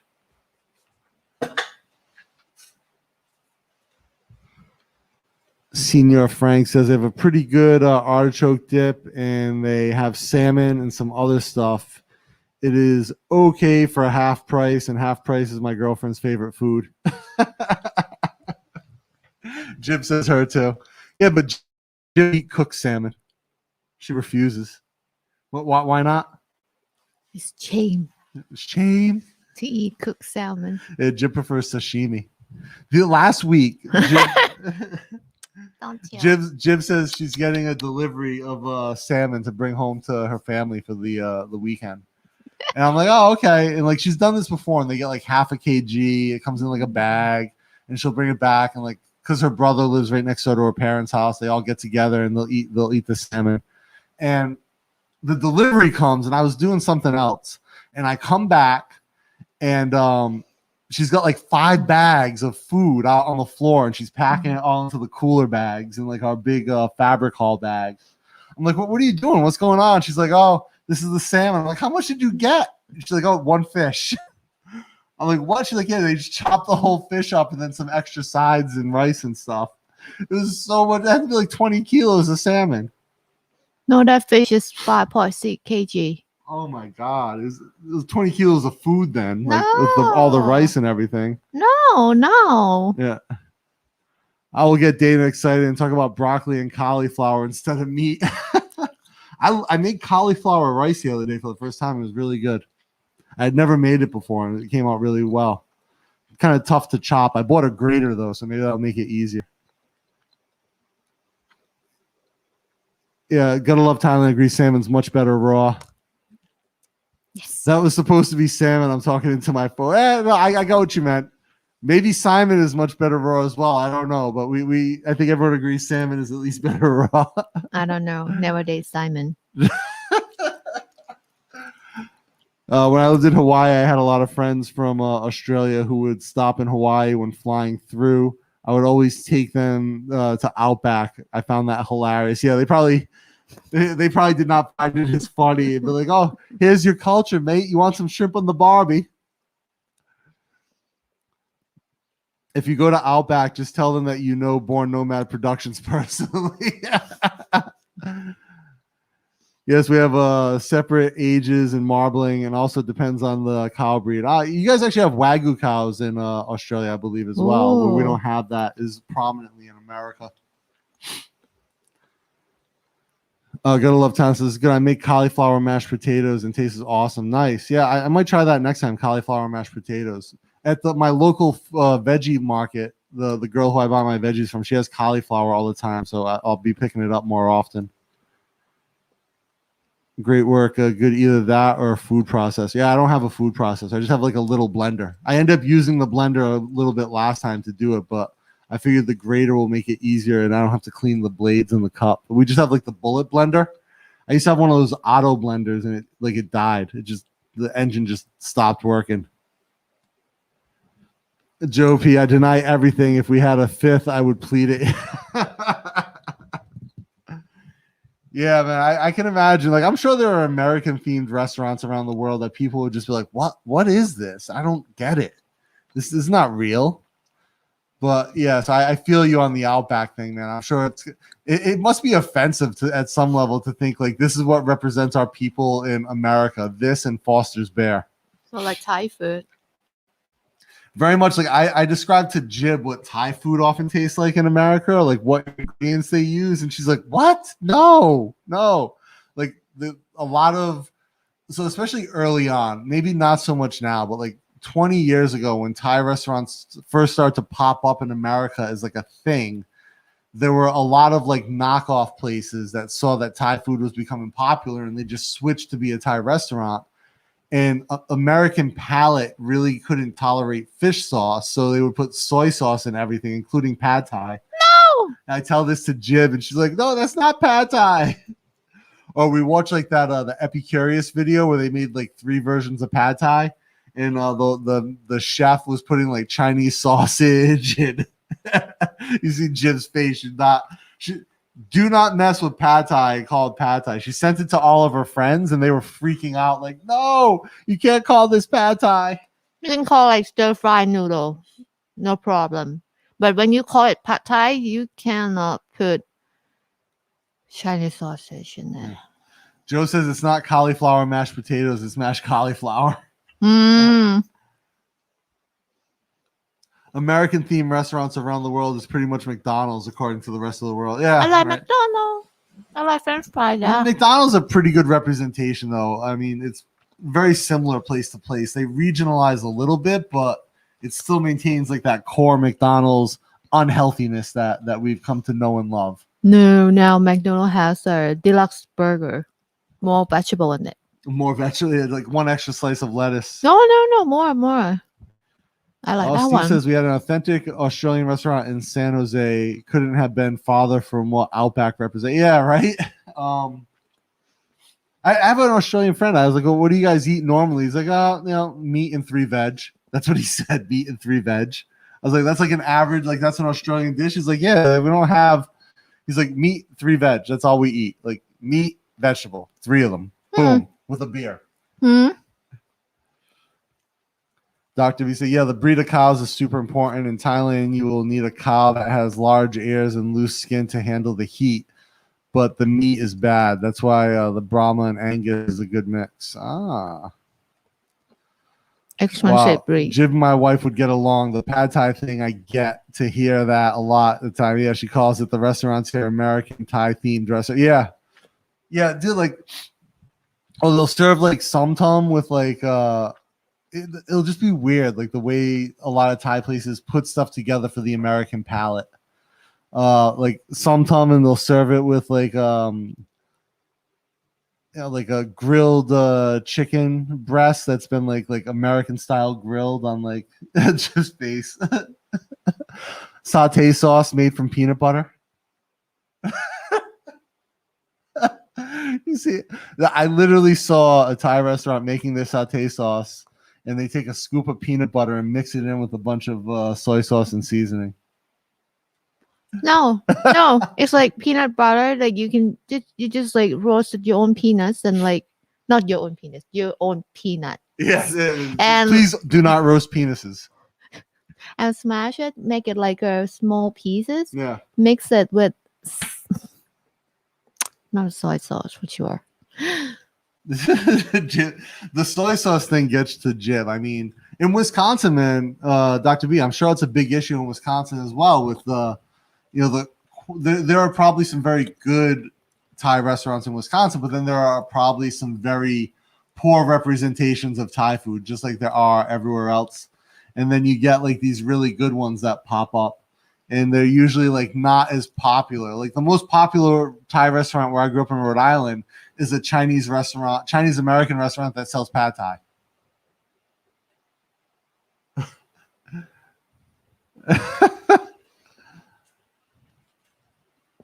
Oh, Dave says, got back from an awesome green market here in Star Inn that's near the new house. Hey, how's that house coming, by the way, Dave? Have you got more done? Oh, Star Inn, Surin, yeah. He's talking into his phone. I actually thought about you and how you would be thoroughly excited walking through the green. Yeah, I absolutely would. Did you ever see an Australian cow? They call them kangaroos. No, kangaroo is cute. I'm not gonna eat it. There was a fighter who tested positive for steroids in the UFC, and his excuse was that he was eating kangaroo meat, and it must have been from the elevated testosterone in the kangaroo. Yeah, what? They upheld his suspension. What an excuse. Dr. V says we have Hmong markets in the restaurant here, and the Hmongs were refugees. Hmong. Hmong, that's what I said. Hmong, not Hmong. Hmong.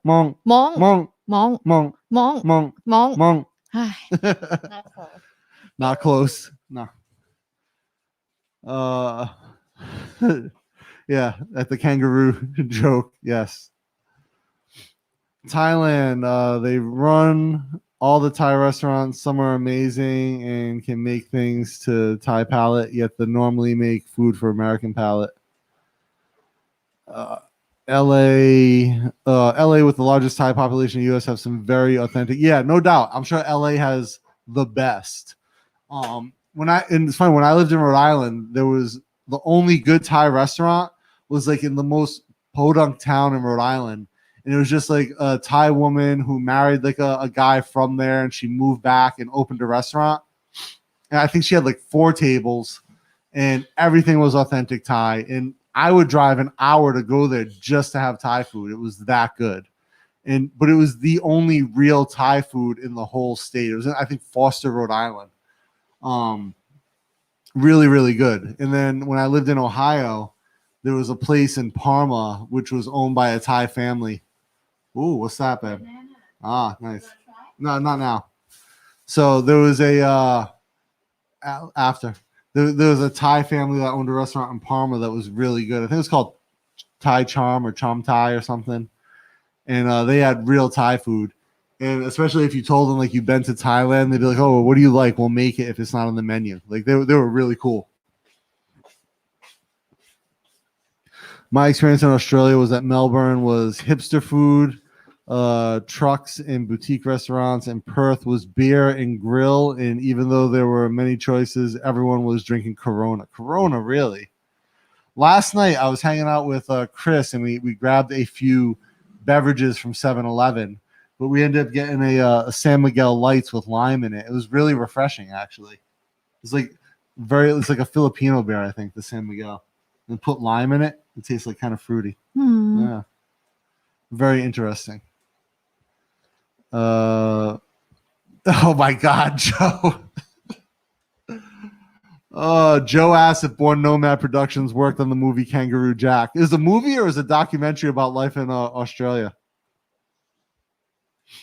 Dr. B says DC also has a lot of Thai people and some amazing authentic Thai food.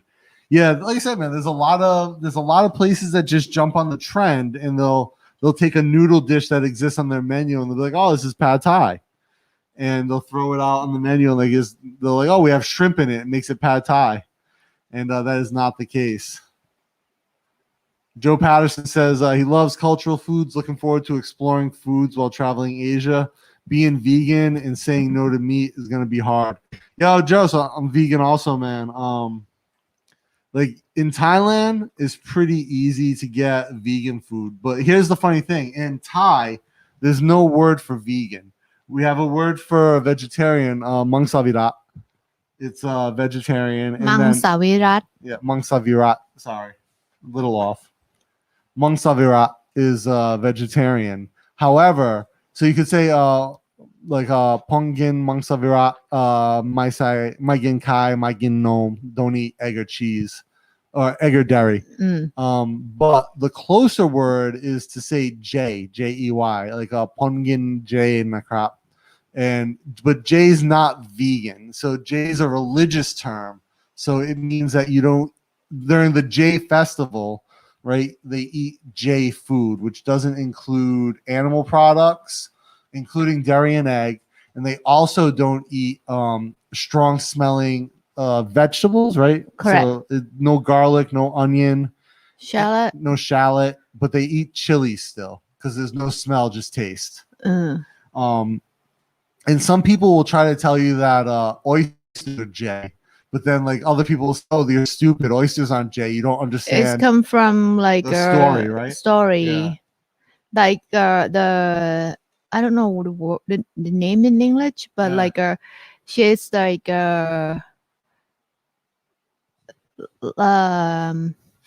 what do you call, like she was the princess in like a Chinese history, and like she doesn't want to involve with all those things, so she kind of like humble and like want to be a priest, some type of that time. And like I don't know what happened, but seems like from what I remember from all those stories, like someday like she's starving. And she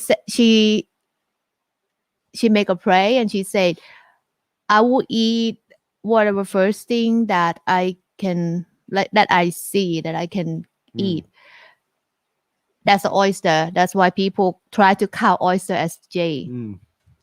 Like, I don't know what happened to her. Like, but from the story, they say she eat like a plant-based since she's like young. Like, know the thing.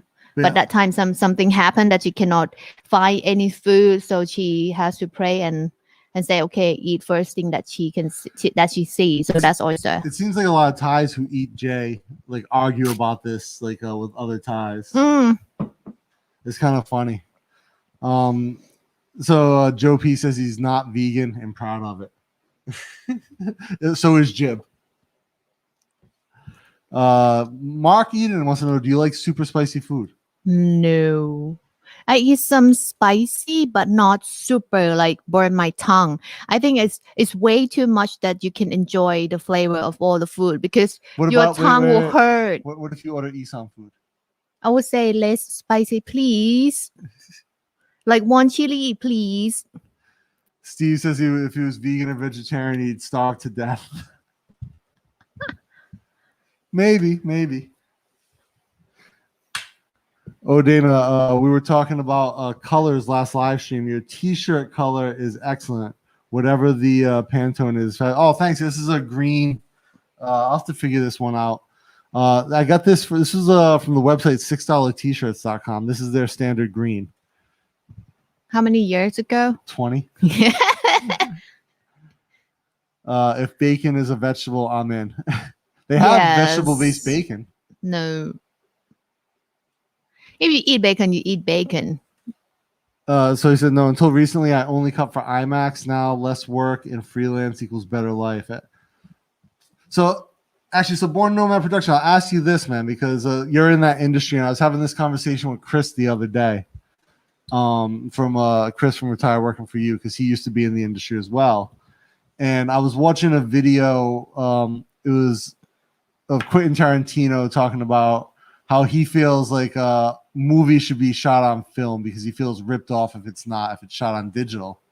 But to me, like, you know, I would think like when I shoot something, and of course I'm not Quentin Tarantino. He's a god, at least for me. Like I love his work, but I don't feel ripped off if I watch something that's shot digital or projected digital because it's about the frame and the story, right? And so the tool shouldn't matter. And Chris kind of agrees, like, you know, digital makes workflow a lot better for a lot of people. But like, what are your thoughts on that? Like, because you shoot IMAX is obviously film, right? It's like huge frame film. But what do you think about digital versus film, that whole aspect? $6 t-shirt 20 years ago is probably $50 today. No, so Steve, like the website $6t-shirt.com, you can check it out. Still exists. I think it's like the word $6. Just Google $6 t-shirt. It'll come up.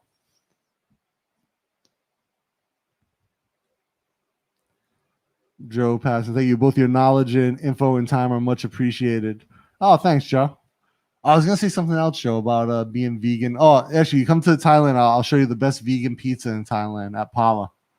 They have the best, I think the best pizza in the world, hands down, best pizza in Thailand for sure. And they have a ton of great vegan options. Yeah, $6t-shirt.com. Yeah, so the number 6, then $t-shirt.com. I don't know if it's gonna get from the light and it's not gonna focus, but the number 6 $t-shirt.com. That's so the green is their green. Yeah, so good day. So what do we got planned for today, Jib? What you're working on embroidery, right? Right. We're gonna start a doll project for Joe. Let's see how far I can do my work. Okay, because we gotta plan the delivery of that item as well to the recipient. Okay. For Joe P. And then we got a few other things going on. I got to work on a few design projects, and I want to organize the table a bit. Get this because too much stuff on the table at the moment. Get this all cleaned up. So is it 11:20? Should we wrap things up, Jim? Yeah. All right, guys. Well, thank you for joining us. I forgot that tomorrow is the Super Bowl, so maybe I won't live stream tomorrow. Let's see how my day goes.